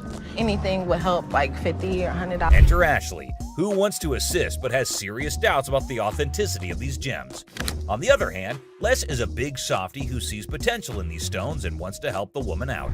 It's a waste of time. This could be custom jewelry. Yeah, it could be, but I think some of these are... Now, Ashley isn't on board with Les's plan. Talk about family drama. She's doing her best to convince Les that this is a complete waste of time. But Les has something up his sleeve. He's arranged for a gem expert to come in and assess whether the stones are genuine or not. And let me tell you, what unfolds next is nothing short of astonishing. Brace yourselves, folks. Holy... Oh my God. These stones turn out to be the real deal. Crystal's life is about to take a major turn. All the stones, except for one, turn out to be plain old glass. But that one stone, oh boy, it's a game changer. It's a rare Burmese ruby worth a whopping $10,000. Les's hunch was spot on, and boy does it pay off. So we'll be able to give you $10,000. Crystal can hardly believe her luck. She's ecstatic and still pinching herself to make sure it's real. And you know what? Les deserves a round of applause for his intuition and faith in those stones. Well done, Les. It just goes to show that sometimes you can stumble upon hidden treasures in the most unexpected places. Crystal's journey from uncertainty to a life-changing discovery is a testament to the unpredictable nature of the pawnshop world. Who knows what other surprises await us in the future? Stay tuned, folks, because the adventure at Les's pawnshop is far from over. Hold on to your seats because this next guy is about to unleash some of the rarest goodies on the market. 5, 6. Brace yourselves, space geeks, because this is gonna blow your mind. So this guy rolls up with a bunch of crates, and let me tell you, the anticipation is real. Got a couple things. I have some Star Trek things, and I also have things from NASA. He's got some seriously cool stuff from the Star Trek universe, and even NASA. I mean, come on, that's pretty awesome. It's clear that this dude is a space enthusiast through and through, and his collection is off the charts. Honestly, it's a total flex. Like seriously, you gotta take a look at this thing. This is all the kind of stuff that you're into. Now, here's the kicker. Ashley confesses that she and her brother aren't exactly die-hard Star Trek fans. But guess what? Every time they get anything Star Trek related in their shop, it flies off the shelves. I'm not a Trekkie girl, my brother's not a Trekkie guy, but when we get Star Trek stuff in here, it flies off. Talk about a lucky break, huh? This guy managed to gather all these valuable items from various Star Trek conventions across the country, thanks to his gig as a truck driver. Talk about dedication to the cause. But wait, it gets even better. He pulls out this kit from Paramount Studios, which is a seriously impressive piece in his collection. To give to radio station to run ads for the show. It's an authentic set that was sent to a TV executive when Deep Space Nine first hit the screens. Now that's some next level stuff right there. You can't help but appreciate the sheer coolness of it all. Here's the catch though. All this awesomeness comes at a price, and Seth, our shop owner, is taken aback by the asking price. This was $1,000? Yes. Wow. $1,000? Yes. Why? Why is that so Because much? it's custom built and it all lights up and works. The guy wants a whopping $1,200 for everything, unless ever the savvy negotiator tries to bring it down to $700. It seems like a stalemate, but fear not, because Ashley steps in with her clever thinking. After some intense back and forth, Ashley manages to strike a deal. 7, 800. She works her magic and secures all these incredible items for just $800. Can you believe it? Talk about a happy ending. Everyone walks away satisfied. The customer gets a fair price, and our shop owners have some killer new additions to their inventory. Who knew that a truck driver with a passion for Star Trek could bring so much excitement to our little shop? It just goes to show you never know what surprises are waiting around the corner. I kid you not. This next guy just pulled up with a true gem. Checker taxi cab. I don't know about the original miles. Meter still. Can you even fathom it? It's none other than a 1982 checkered cab. Whoa, now that's what I call antique. Take a gander at this beauty. It's in remarkable condition. It's evident that the owner showered this car with lots of love and care. Kudos to him. Did you call for a cab? Did you call for a cab? Now, hold on to your hats because there's more to this story. Our daring duo, Les and Seth, decided to peek under the hood. Lo and behold, their jaws dropped. Look at that thing purr. Don't you lose money because you get there quicker and it all goes... The engine looks splendid, almost brand new. How cool is that? But wait, there's a fascinating tidbit about this cab. Back in the day, they used to write the rates right on the taxi door itself. Talk about genius! This way, the rates were fixed, making it easier to attract customers. It's a shame we don't see this kind of thoughtful detail nowadays. The door. Did you see the rates on the door? Yeah, I did. The shut up one is one I like. And guess what? This car enthusiast doesn't just have one of these incredible cabs, but a whopping total of 4.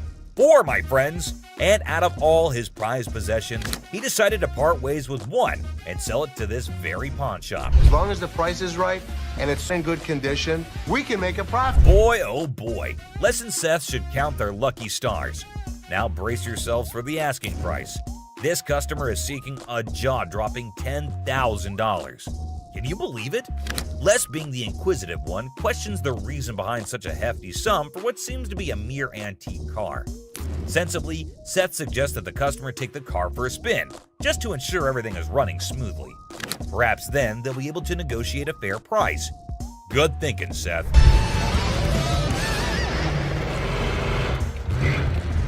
Les, ever the insightful one, recognizes that this is not just any ordinary car. It's a masterpiece, a truly unique item. Plus, considering its excellent condition, they can actually turn a profit from it.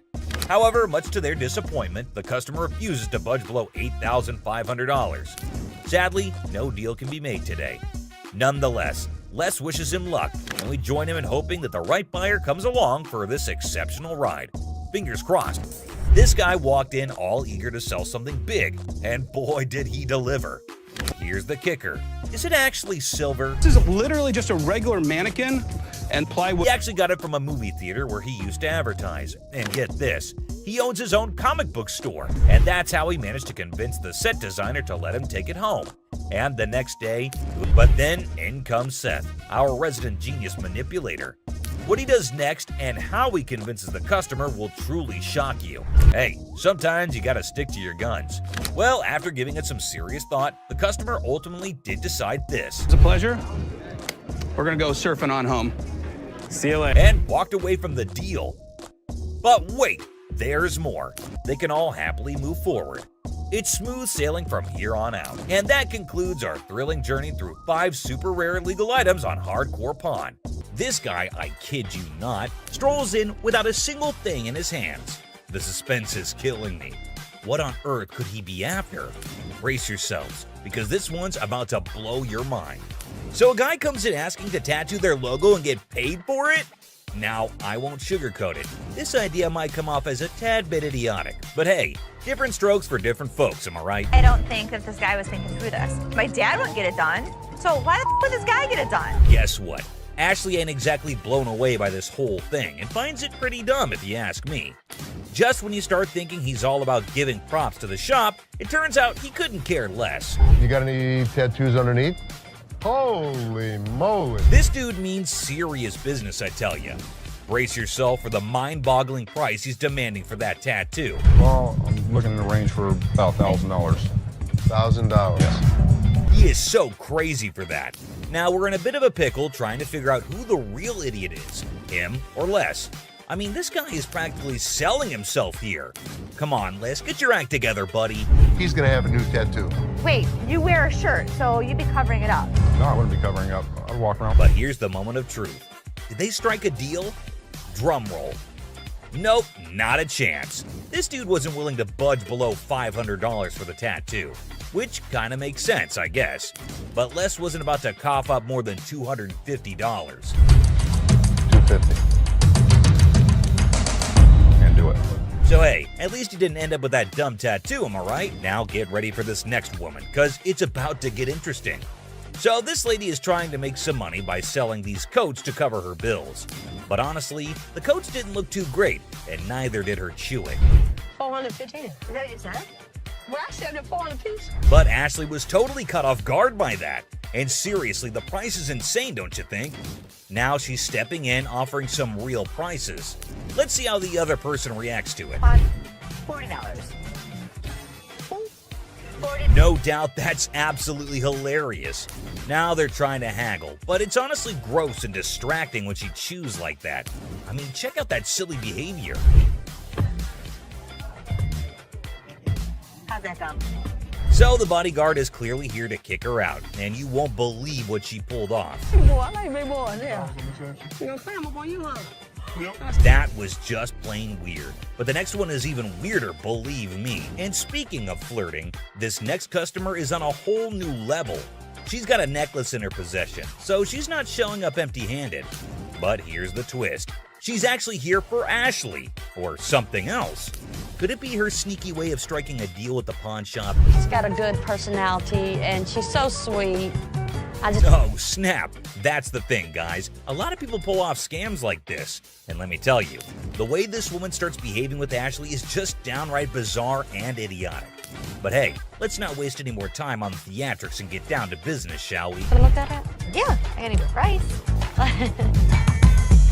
I adore. Now Ashley's starting to feel a bit uneasy with this whole situation. It's not every day you encounter someone acting all creepy when you've never even met them before. And here's the kicker. This woman insists she's been here before. But wait till you hear what the system records actually reveal. And trust me, it's gonna be a shocker. I look her up in the system. She's never been here, right? I can't find her. Well, well, well. Are we really surprised here? This woman just can't seem to stop flirting with Ashley. But what really concerns him is her dishonesty. And let me tell you, her response to it is nothing short of idiotic, yet undeniably hilarious.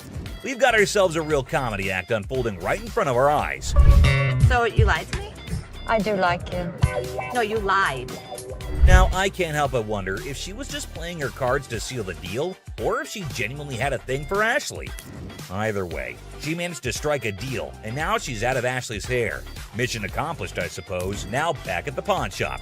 And this time, we have a surprise because we've got a whole cast of characters in here today. Check out this lady starting off all cheerful and friendly, saying hi to the folks at the front desk. But out of nowhere, she does a complete 180 and turns ice cold. What's her deal? Ringo. You lost this ring. This lady is all like, I totally came by here last month, I swear. But guess what? The computer ain't lying, my friends. The receptionist straight up told her that her precious ring is nowhere to be found. And you know what? It's on her. If she really cared about that ring, she should have shown up way sooner to claim it. But she didn't, so tough luck, I guess. You didn't bring it last month. You brought it 4 months ago. Now this lady is totally losing her marbles, you know? I mean, it's kind of dumb if you ask me. She should have just remembered where she left her stuff. But no. Instead, she's going off like some chatty old grandma, non-stop yapping about it. Give me my motherfucking ring and let me see a manager in this bitch. I'll get you a manager in this thing. Oh boy, we've got a real character on our hands here. This lady just won't accept any responsibility, I tell ya. Hey lady, newsflash. It's your job to remember, not his. This is where she's really taking the cake and acting like a complete idiot. And get this, she starts pointing fingers at poor Les, blaming him for this whole mix-up. You got me f***ed up. Well, no, you got yourself f***ed up. No, you got. Can you believe it? I mean, come on, lady. It's clearly your fault, not his. Thank goodness for that bodyguard who swiftly stepped in and removed her from the scene. I gotta say, it's giving me secondhand embarrassment. Just look at the unending drama. Sorry that your grandma's ring exceeded its time limit. You made the mistake and did. But what we've got next will blow your mind. So it's just another day dealing with annoyed customers. This lady was supposedly waiting for 2 hours, or so she said. But man, isn't she a little too aggressive? Oh, you gonna ignore me. Can I get some help? Now Ashley jumps in to handle the situation, but this lady won't even let Ashley speak for a single minute. Such a big mouth. You need some better help up in here. I've been standing here going on almost 2 hours. This lady just won't quit shouting, and to be honest, Ashley is so done with it. But you won't believe what this customer does next. It's seriously shocking. Because he told me. Excuse me. Seriously, what kind of lady does that? I get that she's mad, but why resort to getting physical when the manager is talking calmly too? Wait, and this lady couldn't handle it, I suppose. You won't believe what she does next. Seriously shocking stuff. Man. This customer walks in claiming she's here to get back the stuff she pawned off. But guess what? Buy, not pawn. They were buy.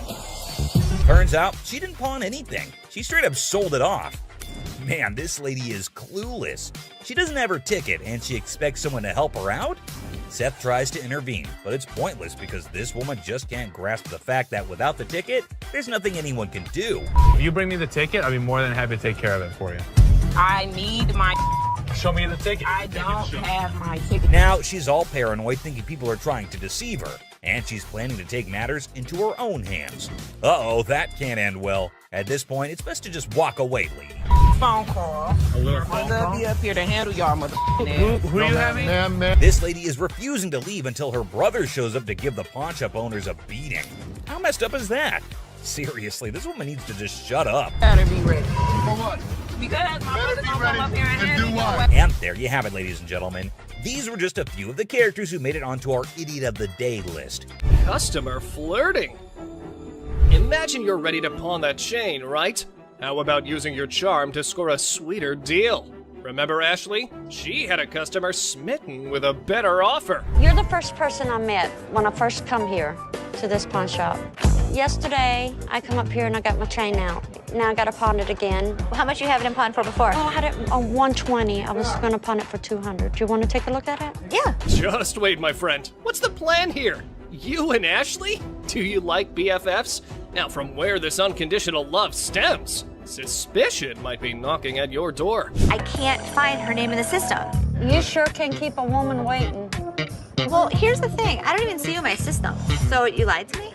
I do like you. No, you lied. I adore you. I appreciate would not that. lie to you. Whoa, that confession strategy is next level. But hey, reality's the ultimate plot twist, right? Plans in our heads versus the real-time remix don't always sync up. How much did you get on this? I get last time 120. Okay. I'll give you 130. Okay. All right, step on over. I think I've got a customer for life. It's good to see you. Nice to see you. 700 cockroaches. No shiny metal, no problem. Time for a quirky twist. Snag those cockroaches and hit the pawn spot down the alley. Who knew creepy crawlies could be the new currency? Hold the phone, folks. His eerie charm's catching on. They are Madagascar hissing cockroaches. Oh! Ew! Ew! Ew! Ew! Ew! Did you want to see one? No! Close it! Yeah, those gross goodies. He's got his sneaky secrets for that oddball offering. I was using them to feed my Savannah monitors. That is disgusting. How many do you have? If you pick one of these up, they're actually heavy because there's so many of them in there. I really do believe you. Seriously, bro, we're talking $1 a pop. Those things are tough to sell, even as giveaways. It's like offering a lifetime supply of, well, nope. You better take them back home. I wish I had somebody that needed them. Thank you very much. I'm sorry. I bought living creatures in the past. Cockroaches isn't in our repertoire, but the best thing about it, the look on Ashley's face, priceless. That was gross. Chicken Man.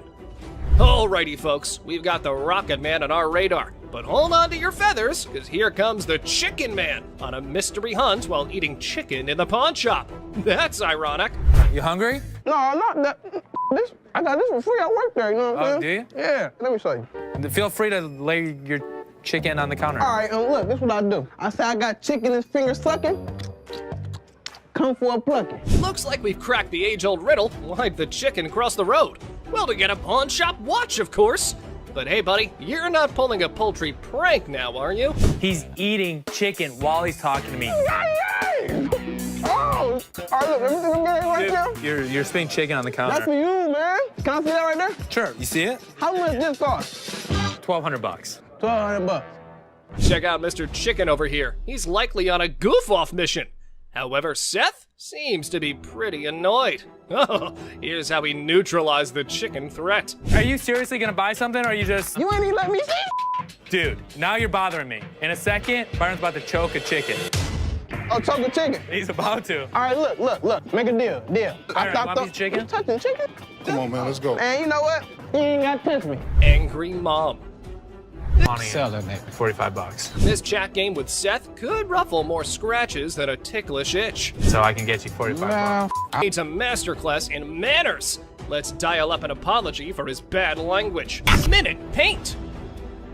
Take a disrespecting Ashley. This man is on the hunt through the shop, spotting a bed cum table. He's got a plan for some store-wide spotlight drama. Look what he has to say. This is a sex table, baby, right? Kicked in the face. You're disrespecting my daughter like that. Striking a nerve on a calm day. You go, Les. Sometimes has things on it. Why is it so freaking dirty, man? Because it's used. That's why it's $397.77. Really? Well, I only got $200. What's the dilemma here, man? Buying a used sofa at a pawn store and expecting showroom shine? Your brain might not function properly to have such an expectation, sir. Let me try this out, man. I'll tell you what, my shoes are cleaner than this couch. Then don't buy it. Make me a deal. I got cash in my pocket, man. Wow, Come on, man. $200. Come on. Did you catch the words he just uttered? Mr. Couch is clueless about the league he's stepping into. Time for him to gear up because Les is on the horizon. Okay, it's time to go. Come on, man. Come on. Here we go. Yeah, come on, man. Here, come yeah, on. man. Come on. Right. Don't make my... Come on, man. This is how we do it in the D. Yeah. Walk out. Walk out, my man. Deal with the devil. Here's a spooky one. This might not be your... To meet somebody that's older than my dad. So how can I help you today? I want to get rid of this gold. I don't want gold. I want money. I think he's crazy. But interesting fact, people, this time around, you don't have to give your soul in return, but some cash, and the devil's good to go. Here's what happened next. This guy might take the cake for the weirdest guy that has ever walked through the store. How much you want? Tell me what you give me. I could have gotten $650 for this stuff. Can't do it. This is $50. Les hasn't ever made a deal with the devil. But this time around, he's willing to crack this one, being ready to outwit even the Mark Trickster. You want $610? I take $650. I can't give it to you.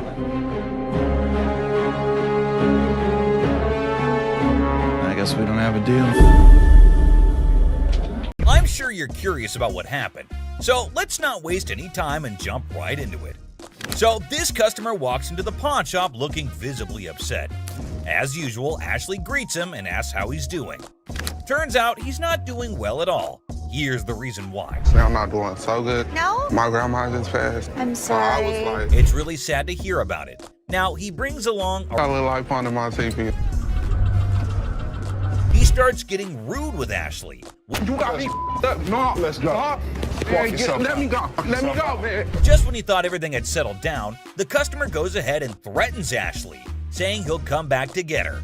Oh dear, that's the biggest mistake he made since entering the shop. We all know what happens when someone messes with Ashley, right? Well, brace yourself and see it for yourself. On the ground.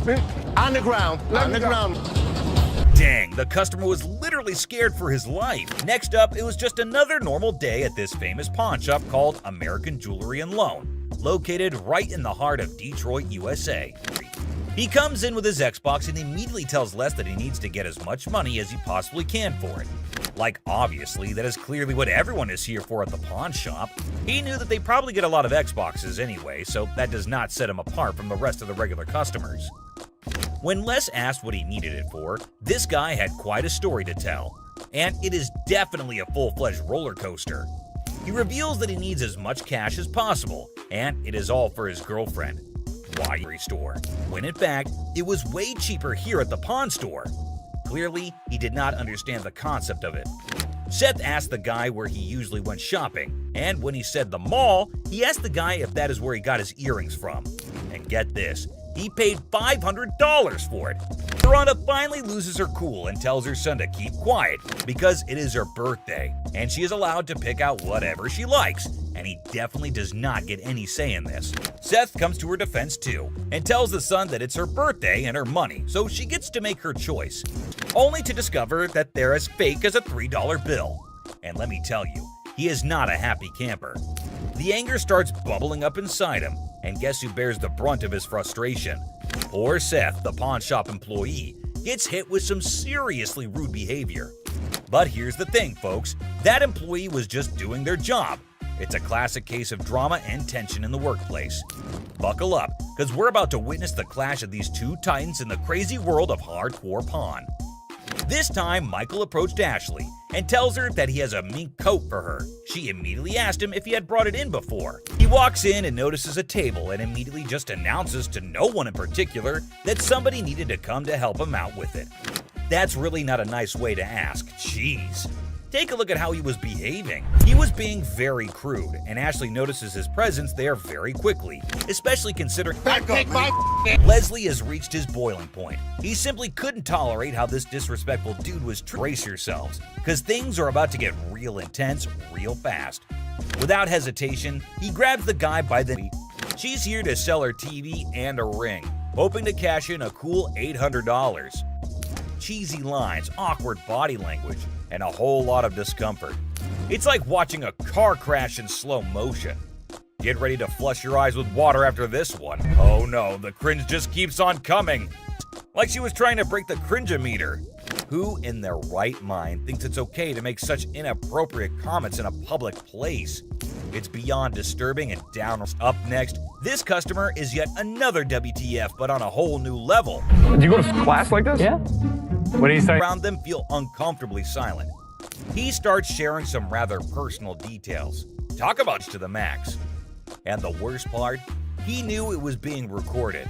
Like, bro, did you freaking the look on the woman's face? She's not exactly thrilled with that quote. Why is it $50? The certificate and everything is in there. And the bag costs actually way more than that. Well, if you can tell, it's... In fact, she's downright pissed off from the get-go. She starts going on and on, trying to justify why $50 is an insult to her precious bag. She's all like, hey, it's got the certificate and everything. I deserve at least $75 for it, even though it originally cost way more. But Ashley, being the savvy businesswoman she is, ain't buying it. She calmly explains to the woman that the bag is stained, and that's why she can't offer the price she's looking for. It's like trying to sell a damaged slice of pizza for full price, you know? The lady's just gonna have to accept the reality of the situation. But you're still willing to buy for $50 though, so if it wasn't worth it, why would you even... And let me tell you, the exchange between Ashley and this bag-loving customer is anything but pleasant. It's a classic case of someone thinking their precious item is worth more than it actually is. Will the lady come to her senses and take the deal, or will she storm out of the store in a fit of rage? Yeah, things really start to heat up at this point. The woman, clearly not satisfied with Ashley's explanation, starts raising her voice and getting all confrontational. Ashley, being the pro she is, remains calm and composed. She's not about to back down from a little confrontation. She stands her ground and reiterates that the condition of the bag significantly affects its value. It's like trying to sell a scratched-up smartphone for top dollar, you know? People want their luxury items to be in tip-top shape. But this woman, she's not having any of it. She's convinced that Ashley is trying to lowball her and rip her off. The tension in the room is real. Customers nearby are watching with wide eyes. Can I talk to somebody else? I don't want to talk to your pepperoni looking ass. Can I get somebody? Hey, pepperoni look. Oh boy, that customer really crossed the line with her insults. Pepperoni looking ass is definitely an unusual choice of words. And well, it's not a very flattering one either. It's basically an insult and a very stupid one. But here's the thing. This customer clearly underestimated Ashley's authority and position in the store. She didn't realize that Ashley was not just any employee, but actually one of the owners. Talk about a major oops moment on her part. Ashley, being the boss lady that she is, didn't take kindly to the disrespect. She made it clear that she didn't want to engage in any business transaction with someone who was being so blatantly rude and disrespectful. And honestly, you disrespectful. I'm disrespectful. She kept shouting and abusing Ashley while the guard escorted her out of the door. But she could scream all that she wanted. Ashley was not going to give one tiny little thought about it. You disrespect them? She's so pissed at everyone, OML. So if you've enjoyed the wild and outrageous encounters we witnessed today, make sure to hit that like and subscribe button to never miss. The woman leaves angrily and this situation doesn't get resolved. On picking up very expensive pieces, grabs less. That's why it's so inexpensive. I gotta tell you, man, that's nasty. Our used furniture sometimes has... The customer begins being disrespectful to Les. And let me try this out, man. What? My shoes are cleaner than this couch. Then don't buy it. Make me a deal. I got cash in my pocket, man. Wow. The man doesn't like how the couch looks and tries to pay less for it with the money that he has. He starts being rude, saying bad things about how dirty the couch is and insulting the store. I bet you're the mother that's been sitting on here farting. This was actually my couch. We had a reupholster and I gave it to Ashley. When the comment Les, the owner, has had enough and confronts the disrespectful customer, defending his daughter and the store's reputation. How we doing anything? Les decides to end the interaction, urging the Excuse me. Hi. Hi, I have a question for you. Yeah. Okay, I went to get my purse back to make my payment. She's telling me this is expired. That's my purse right there. That one right there is black one. It was parked in the warehouse. How could someone steal it? A high-tech thief could get into this warehouse easy. Rick becomes anxious when he learns Later, Rick learns that the Roadster is worth a lot more than he realized, valued at nearly $68,000 in potential loan amount. What are you talking about? You said you were coming in to get a receiver. Why'd you take my ring? Well, I wanted to see how much it was worth. Bull. Why'd you take my ring? Yesterday you said you needed bike parts and didn't have the damn money. And all of a sudden you got my damn ring. The problem started when Les checked the ring to see how much it's worth. The charade. However, Ashley stands firm, recognizing the futility of the scam and the level of wrongness involved. It's like trying to sneak a peek at the answer key when the teacher is watching. Yeah, that's not happening. First of all, don't talk to me like I'm an idiot. Give me my purse or I'm going to come over that counter and get it myself. Oh my God. Get your hands off me. Have a nice day. Let's go. Walk yourself out, You. With a swift resolution to this failed escapade, the girl finds herself unceremoniously escorted out of the store. Lesson learned. Ashley's scam radar is always on, and jumping over counters won't get you far in this pawn-filled drama. Enter the family feud. Ashley drops the bomb on her brother Seth, calling him a hypocrite. But why? Well, he casually throws around $880 for a painting, while Ashley, according to her, can't even snag a deal for $30. Sibling dynamics at their finest. So instead of working, you're watching me.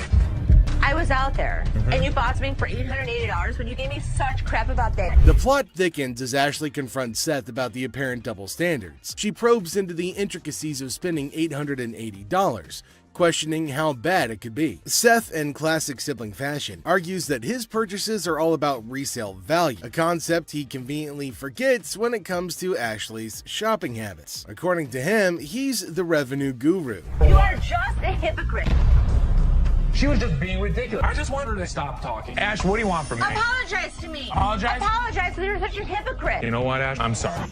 There's two guys out here that are saying they were scammed out of their laptops, and that whoever did it is working with one of our guys. You want to come out and talk to him? All right. Thank you. Y'all sign the same, bitch. It says I get free cash for 30 days in this month. And I get no free cash. Where does it say that? Who told you to get it? You did. I'm not talking to you. I need my cash. I need my cash. It says it right here. Free cash. Oh, and to make matters worse, she started shouting at her. Everyone around started looking at her, wondering what the hell was going on. Seth and Les get a little furious as everybody's just standing around trying to figure out what's going on. She started bullying her, but the lady tried to explain to her again that she misunderstood the agreement and they're not just gonna give her free cash. But this lady's just not listening to anybody. Well, Seth then enters, so who knows what's gonna happen now. I brought my friend with me. If you get a loan and you refer a friend, you can get 30 days. Interest free. That doesn't mean we're just going to hand you cash. What do you have to pawn? Come on now. You don't have to I'm the Don't screaming. Can you read? Read what it says. I can read. I can read. People was waiting to get her. You don't have to pawn. Shut the Les entered and asked her whether she read the whole document or not, and she was not listening and constantly arguing and pointing to them as if they had done something wrong. Meanwhile, other women decided to intrude, and oh my god, it's gonna be funny. Looks like they've all decided to have a fight in the pawn shop. Wonder how that's all gonna end. And it looks like Les is gonna join in too. The other woman that just jumps in the middle. You gotta get in this. You gotta go.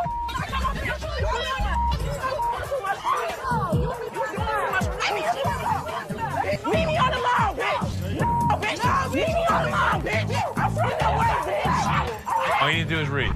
Now see the other women get in and start shouting at her as everybody behind her was waiting for her to get out of the queue. So they started fighting and now they're all having an immense fight. Everybody around is watching and laughing at them. Well, the guard had to go and break everything up. Well, at least they're all gonna get treated the same way, especially the one who created the mess. Pretty sure they're gonna hold him up and throw him out. And there they go, they're still shouting and fighting with each other as well.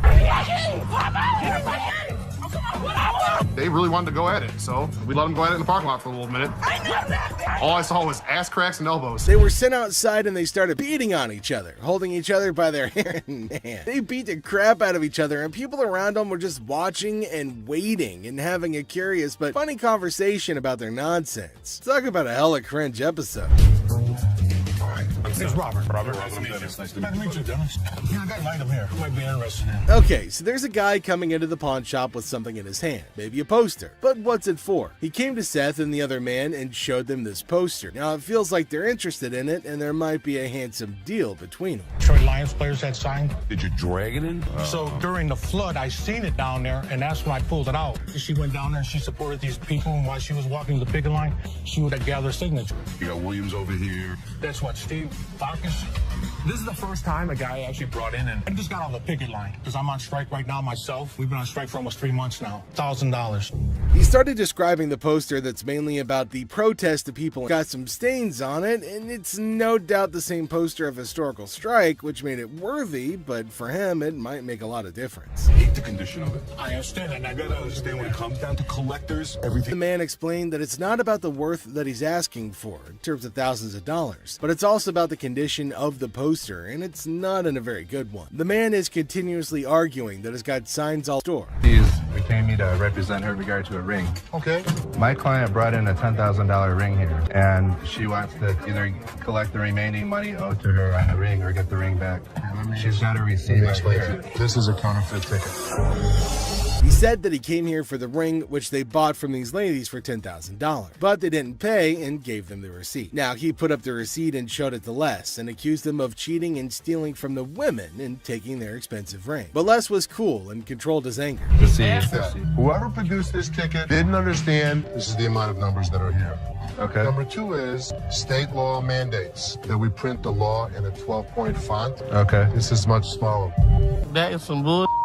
It may be bull, but that's the truth. I don't know how I got mixed up, but there's the game-changing point. Les, after listening to him, explained that he will reveal the truth now by showing the real receipt that they had. He went and came back with real receipts that they've been giving to the customers. There, he spotted major differences. He notified him of the major changes in the receipt that he brought. The man looked rather weak and stunned in response. printing wrong or whatever, but this is the ticket he got from here. He didn't get it from him. He didn't get it from him. So now we just liars and we just come I'm not saying that you are. So you're trying to send my son a liar. I wish I had better news for you, but That's bull. That's bull.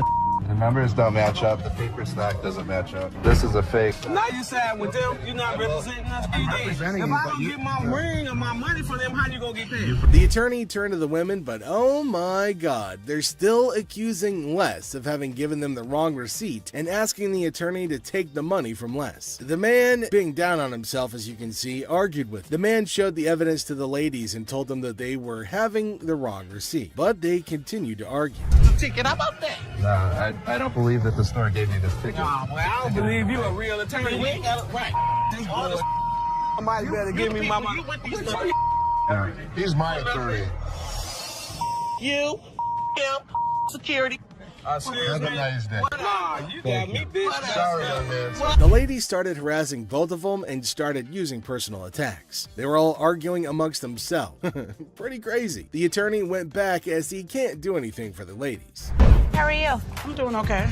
What can I help you with? Either trying to get a loan on it or you guys can buy it. Trying to sell it for maybe like $150. $50. Why is it $50? The certificate and everything is in there. And the bag costs actually way more than that. Well, if you can tell, it's actually stained. Okay. All through here. I'm trying to sell it for $150 or get a loan $75 instead of the $50. Yeah, I wasn't interested in more than 50. If you know purses, then you know the. As our unsuspecting customer strolls into the kitchen at Chaos, little does she know what's cooking today. Ashley, patiently bracing herself for another round of absurdity, politely inquires about what the customer's looking to offload. The girl, blissfully unaware of the purse's actual value, confidently suggests a price that's almost a steal. It costs way more than that. Okay, but I'm not going to pay you for the amount that you think it's worth because it's stained. This is not one of the newer ones. This is not this season. I know about purses. It was poor. Gladly accept the offered amount. However, Ashley, standing firm in her claim that the purse is torn and not worth more than $50, creates a hilarious clash of valuation difference. We even say $50. So I don't even know what that means. She take a look at her own ass. Can I get somebody else to talk to? It don't even matter. I don't have to talk to you. And I don't talk to you either, so why don't you go home, leave Can our I talk store? to somebody Nope. else? Why do I have to talk to you? Because You I'm the disrespectful. manager. While removing the glass from the cases, both suspects placed the jewelry and many other valuables in the bag. Out of his unit, look at the ticket. It never said with game. The atmosphere gets even more intense as For all the stress I have, the last thing I need is a customer causing a scene. Despite the escalating situation, Les stays calm. He tries to talk sense into the upset customer, especially with a big event coming up the next day. I know how to walk. I ain't illiterate because I potted a week and y'all motherfuckers in my middle and put them games in there. And you wasn't even standing there when I potted it. Somebody need to blow this place up. It's time to go, sir. You ain't gonna get my weed dog. I'm not. Let go. Can I get my weed? Don't get it for you, don't worry. You're making a threat like that? The situation becomes alarming when the upset customer makes a threat to blow up the place. Les, rightfully concerned about the safety of everybody, asks the guy to leave. Security becomes a priority, and the customer's demand for his belongings takes a back seat to the potential danger that he's creating. It's a challenging moment for Les, who's just trying to manage the chaos caused by an irate customer. How's it going, man? What's going on, man? Everything good. How about you? I'm doing good. Good. What can I do for you? Let me at least like $400 for this watch right here. What can I do for you today? Can I get like $400 for this watch right here? It's worth $20. Les, chilling at the pawn shop, notices a guy walking in, watch in hand. Les, being friendly, asks how things are going. The guy, hopeful, wants $400 for his watch. Les, the cool pawn detective, calmly discusses the watch's worth, revealing it's valued at about $82. Yeah, man, tell me the truth. What'd you really pay? Telling you the truth, man. Come on, you give me know you four. did. Give me four for this watch, man. Come on, man. We deal in high-end watches. This was worthless. Nothing for us to deal with. Come on, give me like $450 for this Why watch. are you yelling at me? I got a baby on the way, dog. Congratulations. I'm sick of living at the crib, man. My girl on my head. The negotiation heat rises as the guy insists on $400, but Les suggests $7. The guy, pleading and sharing his life story about a baby on the way, asks for $400 again. Les stands firm, offering him the same price, which leads to a bit of yelling. The guy, feeling frustrated, calls the place bull ass and expresses his discontent. You want $10? Oh, no. So don't do it $10. I have no idea. Go to Coney Island. Give me Coney Island is $10. good. No, Coney Island on $10. Got a baby on ready to do this to me, dog. What you looking like a crazy fool? The tension escalates, and the guy feels disrespected, using strong words and even threatening Les. Les, staying cool, suggests maybe he should have been given $400, hinting at a broken lamp that needs payment. The situation gets intense, with the guy considering if he should have taken the deal. Cash for this watch, man. 400? I'm sorry. This is a bullshit ass place, man. This whole ass place, dog. Excuse me. You call it what? You calling a bitch? You? I'll knock you the out. You don't know who you talking to. Tell me. Dog, don't touch me, homie, dog. Touch me, dude. Then maybe he would have been able to pay me for the lamp that he broke. Yo, I'm off with you, dog. The guy, still upset, leaves the shop, but not without some fiery words. Les reflects on the encounter, realizing maybe he should have given $400 to avoid the chaos. The drama ends, leaving behind a mix of emotions and a used watch. Life at the pawn shop remains unpredictable and full of surprises. How you doing today? Hey, pretty good. How are you? Real good, thanks. I'm Les. That's Randall. How are you? Randall, oh, you got a hell of a grip. Wow. What the hell is it? Call it a ring. Okay. I didn't think it was a bus. How'd you get it? I just got it. This guy smelled like a brewery. Okay. How much did you want? I'd like $500 for it. Why? Why? Because I need it. I got 2 DUIs. A person walks into the pawn shop, catching Les's attention. Things start getting interesting right away. The person wants $500 for a ring and shows it to Les. Les, being curious, asks where the ring came from and why they want to sell it. The person gets really mad when Les asks questions. The intensity in the air rises as the person angrily explains why they're selling the ring. Les stays calm, making it a surprising and dramatic moment in the pawn shop. Well, if it was gold, I'd give you more than $500, but it's not real. I know it's worth $500 and you're gonna give me $500. Well, actually, if this was gold, it was brass. It had no value. I understand. You have court issues. The problem is, I need $500 for it. I'm sure you do. Man, I don't know why you do. As the conversation continues, Les drops a bombshell. He tells the person that if the ring were real gold, he'd offer a whopping $2,500. Feeling a glimmer of hope, the customer suggests, just give me the $2,500 then. Expectantly awaiting a positive response, Les, with a touch of humor, reveals the harsh reality. He explains that the ring is fake, not even worth $500, and he won't pay that much for a counterfeit ring. You gotta give me something for it. I can't give it to you. I'm sorry. Give it to me anyway. Man, you can give me something for it. No, you give me something Just don't for beat it. on the glass. This guy was drunk. You give me that ring back. Give me that. It's the. I ain't going nowhere. Man, get away from me. Yeah, I go, man. You man. In the midst of the ring discussion, a security guard quietly enters, taking a position behind the customer. The customer, desperate, pleads with Les to give him something for the ring, but Les, staying true to his detective skills, rejects the plea, emphasizing the ring's fake nature. Les, sensing trouble, comments that the customer seems drunk, adding another unexpected twist to the escalating situation. As the rejection sinks in, the customer, unable to contain his frustration, sits on the floor, declaring that he won't leave. The tension peaks as he becomes increasingly aggressive. The guard steps into action, forcefully dragging the defiant customer out of the store. But despite being escorted out, the customer continues to yell and make a scene. Oh boy. I see you sweating. Yeah. Must be hot outside. No, I was doing karate outside. You're doing karate? And judo. I'm Bruce Lee's sister. Really? Yeah. As the door jingles, a woman strolls into the pawn shop rocking winter clothes in the summer heat. Now she's chatting with Les, teasing him about the sweltering weather. She even claims to be a martial arts pro, throwing around Bruce Lee's name. The banter kicks off with a request for a karate move demonstration. She said she was Bruce Lee's sister. So what you got? The atmosphere takes an unexpected turn when the woman unveils a unique item, a mysterious fox mink. Les, unfamiliar with such creatures, engages in a lighthearted conversation to understand more about this fox mink. The woman, with a hint of mystery, reveals her intention to sell it. A mink fox? I don't know. I'm not into animals. Fox. I've heard of fox. I've heard of mink. So fox mink. Did you want to As the conversation unfolds, Les dives into the details of the fox mink, trying to grasp its worth. The woman shares anecdotes about the origins of the item, painting a vivid picture of its history. Les, playing the role of the detective, subtly negotiates and gathers information to figure out the best deal. So, how much did you want for it?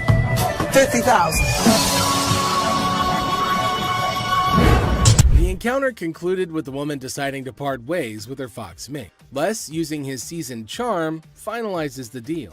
The quirky tale of the winter-dressed woman and her unique pawned item adds an unexpected twist to the usual pawn shop routine, leaving both parties with a memorable experience. Woman comes in to sell me a high-end bottle of liquor. Ma'am, I'm Is that what you're saying? They're You have no 1,200 respect. When you want to take a they're person when they 1,200 down, fit the liquor inside the bottle. and anytime you're going to be little a person. Ma'am, I didn't belittle you. As the door chimes, the woman confidently walks in, clutching an empty liquor bottle. She aims for a bold move, attempting to pawn the bottle for a cool $100. Les, with his discerning eye, swiftly rejects the proposal, explaining that a filled bottle would fetch a better price. The woman, not thrilled with the response, raises her voice, demanding respect and expressing her discontent. I'll give you $100. It's not worth more than $100. Especially when you say I wouldn't give you $100. Don't you ever walk up to my Baby, dad. hey, baby, don't point your and finger. Life after this, don't you dare ever come in you here are again. in my face. I don't care, you're in my dad's store, and don't you ever think about coming in here again. Turn your ass around, badass out the door now. Nowhere, Ashley steps up like a superhero. Now, she doesn't just cool things down, she straight up shuts the woman down. With confidence, Ashley tells her to leave and never come back. Suddenly, the chaos turns into quiet thanks to Ashley's quick and firm action. Son of a bitch. Where the hell is he? Rich! He's on the floor. People are waiting to pay us for their merchandise. He's not there. We're losing money. I'd had Rich's back. In the heart of the pawn shop, Les faces a moment of frustration and disbelief. The absence of Rich, a trusted ally for over 2 decades, leaves Les feeling betrayed. The urgency of customers waiting to make payments adds to the tension, and the weight of loyalty becomes a central theme in this unexpected turn of events. Since the first day he came here, over 20 years ago. I feel betrayed. Didn't I just have an employee meeting to tell everybody that they need to step up on their game? I'm watching you and Bobby J talk to these 2 girls. You're out there trying to sweet talk them, trying to bullshit with them. I'm looking for you in layaway. Where the hell are you? I gotta sit in layaway all day long and just wait for something to happen. As the minutes tick away, the atmosphere inside the pawn shop grows more intense. Les reflects on his long-standing support for Rich, highlighting his sense of loyalty that spans a quarter century. He recalls a recent employee meeting where he emphasized the need for everyone to step up their game. Disappointment and frustration seep into his words as he confronts the situation, a pawn shop mystery intertwined with personal and professional loyalties. I'm watching you and Bobby J talk to these 2 girls. They're out there trying to sell their jewelry. You're out there trying to sweet talk them, trying to bullshit with them. They end up walking out the front door. You put me in a position that you were the next to go. In this pivotal moment, Les delivers a stern warning to a fellow employee, Bobby J. The scene unfolds with Les observing interactions and attempts at sweet-talking customers. The threat of termination looms as he recounts the consequences of letting down the team. The dialogue underscores the severity of the situation and the potential impact on job security. Tension rises as Les grapples with the repercussions of the unfolding events. Rich, I'm out. Tell your dad to off. You up your job. As the confrontation escalates, Les draws a line in the sand. The ultimatum is clear: compliance or termination. The final seconds capture the raw emotion and frustration of a loyal employee who feels unappreciated and misunderstood. He knew he was in trouble once we walked through that door. Joe, did you steal from me? Tell me the truth.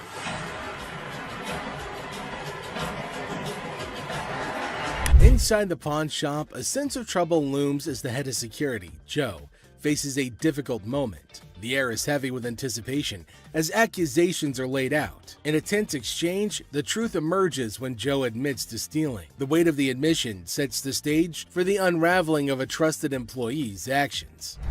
The detectives call in uniformed officers to put the cuffs on. And then he reaches into his pocket and pulls out an assortment of jewelry worth over $7,000. As the admission hangs in the air, the situation takes an unexpected turn. Detectives call in uniformed officers to apprehend Joe. A place built on trust is now shaken to its core as the true extent of the betrayal unfolds. You go this way. This is my loyal employee, my head of security, a guy that I trust. The arrest unfolds and reality sinks in for the pawn shop owner. The disbelief is evident as a devoted employee, the head of security for the previous 3 years, is carried away in handcuffs. The emotional weight of the betrayal is clear in the owner's voice, which expresses the anguish of putting trust in someone who later proved dishonest. If he was, he could be anyone.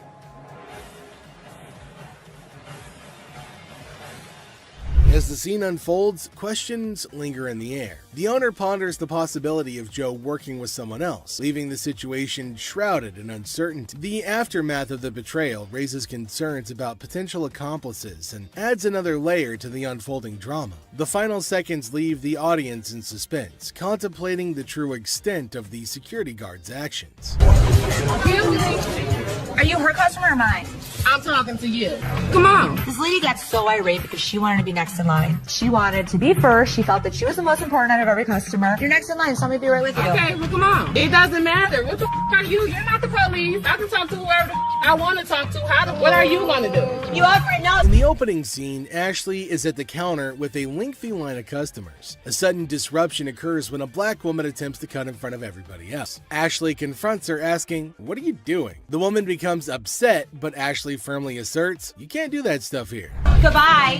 Come back here. Let's talk right now. Take the receipt. What would you like to do with it, ma'am? I want to pay. Well, you have to go to those windows. I'm not. No. I come to this line any other time. Not at this window. It's Okay, well, I'm not going to stand in the line. in the wrong line. Get in the other line. And I'm not going to get in another line. I'm going to walk straight up to the damn window. We won't take you. The woman continued standing in line at the counter. Les approached her, inquiring about the situation. She explained that she wanted to pay, but refused to move to the next window. Les informed her that in the pawn shop, crossing others in line isn't allowed, emphasizing the importance of waiting your turn. Here of you. Well, y'all just told me something. See this lady here? All the other customers. Okay, and I always come to this line. I'm sorry. You have to stand in the other line. Okay, well, I'll be back before y'all close.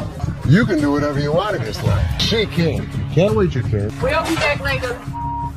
Following the interaction, the woman eventually complied and moved to another window. Les, taking action, instructed the workers at that window not to accept her payment. He firmly directed the woman to wait in line like the other customers, reinforcing the shop's policy on fair and orderly transactions. Thank you, sir. We appreciate it. Thank you. Thank you.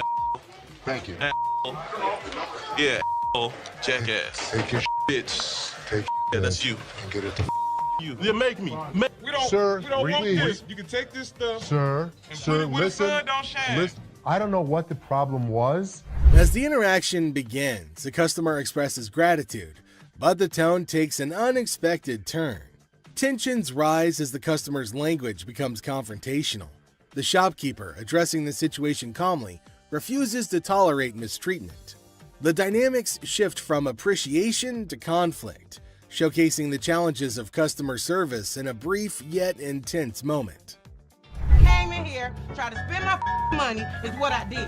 That's what I did. Okay. And come instead of trying to come in here, I'm not even talking to you. I need a liver transplant. Why? Seriously? They didn't even look at these cards. Sour Patch Kids. The narrative unfolds with the arrival of another customer, visibly intoxicated. The shopkeeper navigates the encounter with a mix of tolerance and assertiveness. The customer attempts to engage in banter, revealing signs of alcohol influence.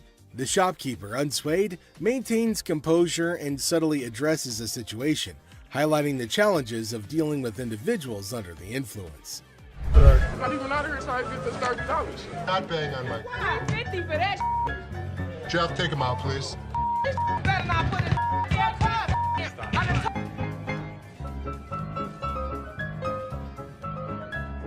How would you? Man, what the?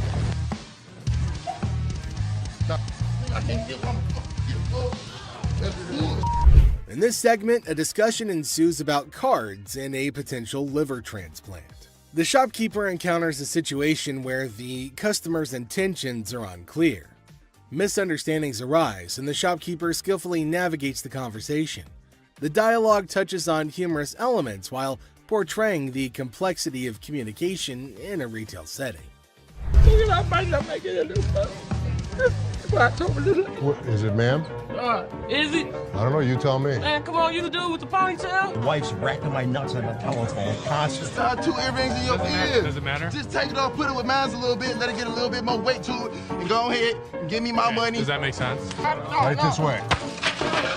Man, you can't come back. Damn this! Go out my way, damn one of y'all touch me! I'll break this. I'm more than happy to go to the ends of the earth for you. When you come in like an ass, you be walked out like an ass. The scene takes a surprising turn as the atmosphere shifts. The shopkeeper reassures the customers that despite challenges, the store is dedicated to going the extra mile for them. The encounter, starting with tension, concludes with an assurance of excellent service. This final part encapsulates the roller coaster of emotions within a brief time frame, showcasing the highs and lows of customer interactions. You just up today? Man, how you doing, brother? What's the deal on this TV here? This TV right here is $400. $400? Yeah. I was in here 2 weeks ago, sold you this mother for $90. Now you gonna ask me $400 for it, man? In the electronics section of the store, a customer named Robert engages in a conversation about a TV with the store employee. The casual tone sets the stage for what seems like a routine interaction. The customer questions the TV's price, sparking a humorous recount of a previous encounter where he claims to have purchased the same TV for a lower price. Are you kidding me? So you're making a $310 profit off me? Bull, man. Can I help you? Who are you, man? I come in here 2 weeks ago, just like I told this gentleman. Do something with your hair, man. And then y'all gonna sell it for $400? You gonna make that much profit off me? As the dialogue unfolds, the customer expresses dissatisfaction with the marked up price, claiming the store will profit significantly from his purchase. A manager steps in, attempting to resolve the situation. Tensions rise as the customer questions the legitimacy of the price hike and demands a resolution, emphasizing the financial disparity between his purchase and the intended selling price. Brother, where's your receipt? Can you not understand English, my brother? No, I can't, my brother. I don't believe that he wants a TV for nothing. I'll just take the TV, man. No.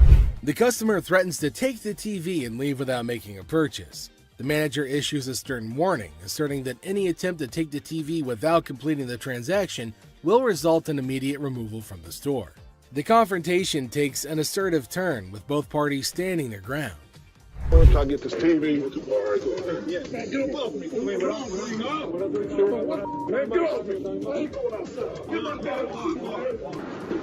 My damn shoe, player. You got my shoe. You got my money. It's Jordan. This guy was acting like a total baby. He wanted attention and he got it. Despite the warnings, the customer decides to leave the store, expressing discontent with the entire experience. He accuses the store of mistreatment and vows never to return. The situation concludes with dramatic flair as the customer exits, leaving behind a sense of dissatisfaction and a promise never to return. How are you? I'm good. How are you? Well, actually, I'm not doing so good. No? My grandma just passed. I'm sorry. I was hoping to. Okay, so whose ring is this?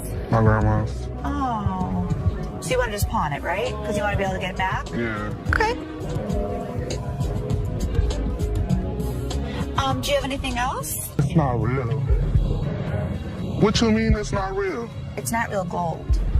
A guy comes in feeling sad and asks Ashley to pawn his grandma's ring, explaining that she passed away and it's all he has. When Ashley checks the ring, she gently says it's not real. Concerned, she asks if he's got anything else, wanting to help him in a simple way. You saying basically y'all sit up here and waste my time talking to you? You don't waste your time. If you have a TV, you can pawn your TV. What the f*** I look like pawning my TV? Do you have a TV? I need to speak with somebody else because you irritate me flat out. It's acting really erratic and it's making me really nervous. Lower your voice. Don't Lower your tell voice. me Lower what your to do. voice. Don't Lower put your voice. finger in Lower my your face. voice. Lower your Don't voice. put your finger. Ashley breaks the news that the ring isn't real. The person gets upset, saying it's not fake. Ashley suggests pawning a TV instead, but he questions why he should. Despite Ashley's efforts, the man gets angrier, repeatedly telling her to lower her voice. Ashley asks him not to point fingers at her face, but he ignores her. I'm trying to help you solve Like the this, issue. lower your voice. The next thing I know, this guy snapped. Lower Don't your tell voice. me Lower what your to do. voice. Don't Lower put your your voice. finger. You got me f***ed up. No, let's go. Let me go. Let me go. On the ground. On the ground. On the ground, mother. The security guard intervenes, slamming the upset person to the ground and then dragging him out of the pawn shop. The situation escalates and the guard takes decisive action to maintain order. Next up, we've got this episode where a heavily muscled individual made his way over to meet Les to complain about equipment he got from the store that got busted. Somebody bought this. This piece of junk I bought in here just a couple days ago don't work now. It's broken. What is it?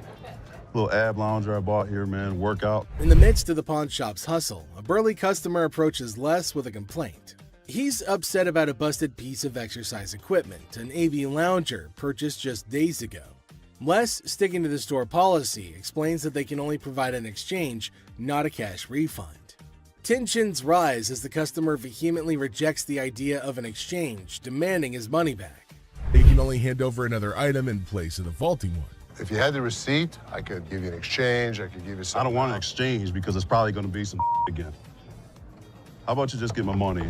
As the disagreement escalates, the customer insists on a cash refund, dismissing the option of another item. Les faces a dilemma, stuck between policy and customer satisfaction. The clash intensifies as the customer becomes forceful in his demand for a monetary refund, setting the stage for a heated confrontation. Les could match him word for word without fear. Better be some money. Or what? Or what? There's going to be a problem. How about What that? kind of... Les, accompanied by his trusty companion Byron the Snuggle Bear, stands his ground. The customer challenges Les with threats of problems if he doesn't comply. Unfazed, Les maintains his position, asserting that the store's policy is non-negotiable. The heir becomes charged with confrontation as both parties refuse to back down. I don't need food. As things got super heated between Les and the customer, Byron tried to step in to calm the man down. As the situation reaches a boiling point, Les and the customer engage in a verbal showdown. The customer grows increasingly forceful and Les warns against physical contact. Byron attempts to mediate and calm the customer, but his intervention takes an unexpected turn, adding a new layer of tension to the already heated exchange. Really? The confrontation takes a risky turn when the customer, ignoring Les's warnings, attempts physical contact. Byron, in a misguided attempt to intervene, escalates the situation further. Les stands firm, refusing to be intimidated while tensions continue to rise. Les questions a man's marriage. Les uses a customer's words against her. There's trouble in the office, but Les reminds Seth that he's the boss. Les kicks off the day questioning a man's marriage, using customers' words against her. Trouble brews in the office, but Les asserts his authority as the boss, teaching a disrespectful man a memorable lesson. Les shows that he's not just a pawnbroker, baby. He's a boss in control. Here are savage Les Gold moments. It looks like Les is more interested in this man's marriage than his business. Les woke up this morning with the urge to roast someone, and of all the people he could roast, he picked this guy. Things take an unexpected turn. Now, in a surprising twist, Les dives into the man's marriage, leaving everybody shocked. Les humorously challenges the man's absurd scenario, roasting him in a way that only Les can. The man's attempt to buy an anniversary present with his wife's jewelry backfires, adding a touch of humor to the pawn shop drama. Get a watch for my wife's anniversary. Oh, it's not your anniversary too? Well, yeah, it is mine too. How many years you been together? 25 years. Oh, okay. How many good ones? So how did you get these? Well, we were going through some of her jewelry, and she said this belonged to my grandma. They're not real. Les posts a customer's watch request, questioning the authenticity of the jewelry. Unfazed, Les detects the fake and confronts the customer's peculiar anniversary gift plan. The customer tries to defend himself, but Les, in his signature style, keeps it real and uncovers the truth behind the fake jewelry. And hold on a second. How come the old man wants to buy his wife an anniversary present with her own jewelry? That is one hell of a ridiculous scenario. What this man could have done at this moment is leave. But nope, some of these customers love to start drama. This is older than both of us. It probably is. But it was fake when it was made, and it's still fake. Les faces a customer who crosses the line, insulting his family. For the first time, Les takes matters into his own hands, delivering a stern warning. The tension rises as Les draws the line, showcasing a side of him that won't tolerate disrespect towards his loved ones. Yeah? Okay, I've seen your wife. Listen, mother. There's two things you don't talk about. What's that? My wife and my family. Oh, Here's the deal. For a moment, we thought... Two of you. Here's the deal. Get out of here, two of you. I'll hurt you guys so bad. Sure you will. Better get in the front. Sure you will. In a final showdown, Les lays down the law. With no patience left, he kicks the disrespectful customers out, warning them of dire consequences if they return. Les reveals his savage side, making it clear that disrespecting his family won't be tolerated under any circumstances. Hello, how are you doing today? I'm good. How are you, sir? That's good. I want to pound this TV. I can go 100. Excuse me? So here's a guy who wants $400 on a $200 TV. What the is he thinking? People can help me move my stuff back in my mother's house. 100 is not going to do, sir. I need more than that. But I can't give you more. See, it's a used TV. A young man enters the pawn shop seeking to pawn a TV for $400. Les, the owner, declines the initial offer and counteroffers $100. The guy, explaining his need to move back to his mom's house, expresses that $100 won't be sufficient for his situation. You know, I have to get away. You see this? He did this last night. What did he do to you last night? He beat me up last night. You clearly don't see that. See, you know what? You want to cause me to lose my mother temper. I try to give him the benefit of the doubt. I thought he had nice skin. He didn't have any bruises on him. I don't need to call security. You don't need to call them. What The guy made up a story about daily abuse from his roommate, seeking empathy to pawn the TV for his escape. Les remained skeptical, noting the absence of visible bruises, praising the boy's clear skin. In response, the boy, feeling cornered, requests the involvement of security, hinting at a potential dramatic turn of events. you gonna do? What, you from Africa? Oh, okay. Anyway, like I said, can you give me the 400 you paid? We sell them for $200. Hold on. Y'all. Thank so much. Sure is. Have a nice day. You. Thank you. You better lucky I'm gonna throw this big mother at. Up. Where is my key? Les, trying to find a middle ground, offers $125, but the boy declines and insists on calling the guards. Les, unfazed, reveals the presence of the guard behind the boy. The situation ends with the boy taking the TV and leaving the pawn shop without the need for additional security intervention. How about your fat ass take it out? You work here, ain't you getting paid to do this? I look like a butler to you? I don't give a my gonna come in here and get this motherfucker. You better. His big ass gonna beat your little ass, fat bitch. Him in what army? Motherfucker, come from behind this counter. A tense situation arises as a black woman directs angry shouts at a guard. The guard, responding defensively, questions her, asking if he appears to be a butler in a moment of unexpected confrontation. You get back there. Your big ass on my way. Get this motherfucking speaker and take it outside. You want me to stop? Take the You brought it in. You're gonna take it out. So take it I'm out. not picking that up Then and you're taking it leaving it outside. Y'all can get your old ass Take out. your ass out of here. I'm What's your bitch ass out of here, y'all. You're not going to come in threatening my employees. Who gonna bring it outside? Despite Seth's efforts to intervene, the black woman continues her relentless shouting. Even another guard struggles to remove her. Suddenly, she notices Les, the owner, standing behind her. In an unexpected turn, she bursts into laughter and mockingly tells Les to leave. Yo, big ass, you can grab that bitch too, ogre. Motherfucking big ass, shrek ass following behind me. We will give you the respect and the decency you deserve, but when you're threatening my family, we throw you out of here. Bitches, for life. Taking matters into her own hands, the woman starts leaving, dubbing the guards as Shrek on her way out. The situation takes an unexpected and humorous turn as she adds a touch of sass to her departure. Let's take a look at it. All right. I'm here with my man, and we got in a big argument, and he left me, so I need to He get left back you home. here? To Hawaii. Oh, really? Where about? Honolulu. Oh, okay. Got a ride from my cousin, so you gotta hurry up. There came a woman at Ashley's counter to sell her chain. Now Ashley's looking at her chain to see whether it's worthy enough or not. She's asking Ashley to hurry up as she has to leave earlier as her spouse has left her alone here. Really?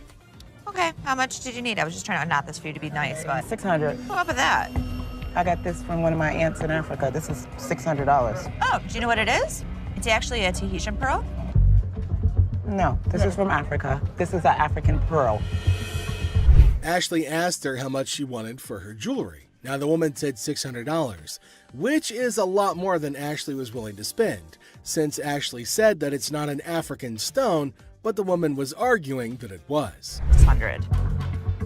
My ticket cost $600. That's how much I need. Do you have anything else? No. Excuse me? No. Ashley told her that they're not African pearls, so it's not worth $600, but far less. It was at this point that the woman started acting rude. Ashley got shocked at her stupidity and rude behavior. Eventually, she started behaving really bad as Ashley got angrier. What's gonna happen next? 600 or not? You can't get 600 on this. Okay. And also, don't call me a bitch. So you mean to tell me that this ain't worth a mother thing? That's not what I said. It could be worth something. Okay, can I get $5.99? No. Some kind of problem? Okay. Exactly. Can I get $600 No, or you not? can't get anything. Okay, can I You get can't talk to her like this. You can't $5.98? get- Oh, I can left you now. Bitch, you don't know what I'm not leaving no mother place. Yes, you are. Oh, no, I ain't. Oh, yes, What? you are. What are you gonna do? I'll kiss my... Honey, you don't have that kind of money. All right, you. All of y'all. Bitch. If you want some help, talk to us like a human being. I'm leaving. Aloha. Who the they think they is? Them. Which Some jewelry for my daughter. Her birthday's in like 2 weeks. For sure. How old is she gonna be? She's gonna be 12. She's gonna be 12. Yep. Do you want a Kleenex? I've got allergies, man. I itch like super bad. I'm not picking it, I promise. Okay. We have a heart one that's really pretty. Can I see it?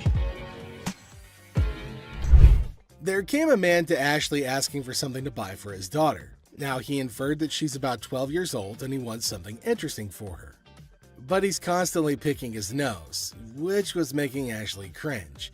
He's not stopping from doing such cryptic things, but he's constantly doing it in public. Ashley asked him to let her know if there was something he was interested in buying for his daughter. Look at it. How much you want to spend? Like 100, 150. But 75. can I touch it though? That's bull.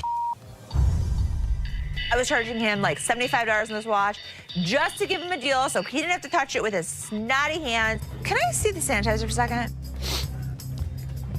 Now, the man selected a watch, but Ashley didn't want him to touch anything with his dirty hands. She asked him about his range and he said he wants something under $100, and the watch was $75. The man didn't agree to buy it. Now, Ashley's just getting furious over his silliness. I'm gonna use sanitizer. Why don't you guys go yourself? I don't even care about the sale anymore. I just want him out of here. Ashley asked him to use sanitizer before touching anything in the shop, but he refused. And this is going to be a very serious problem. They're probably going to have a fight. Ashley got angry and asked him to leave despite no deal. She just wanted him gone. She didn't care for the deal or profit, but just getting him out of the shop. Well, then came the guards who made sure that he left, and Ashley used sanitizer everywhere on everything that he put his hands on. Well, that's it for today, everybody. Thanks for being part of the Hardcore Pawn adventure with us. We hope you like the drama and the surprises. Stay tuned for more pawn shop stories. See you next time.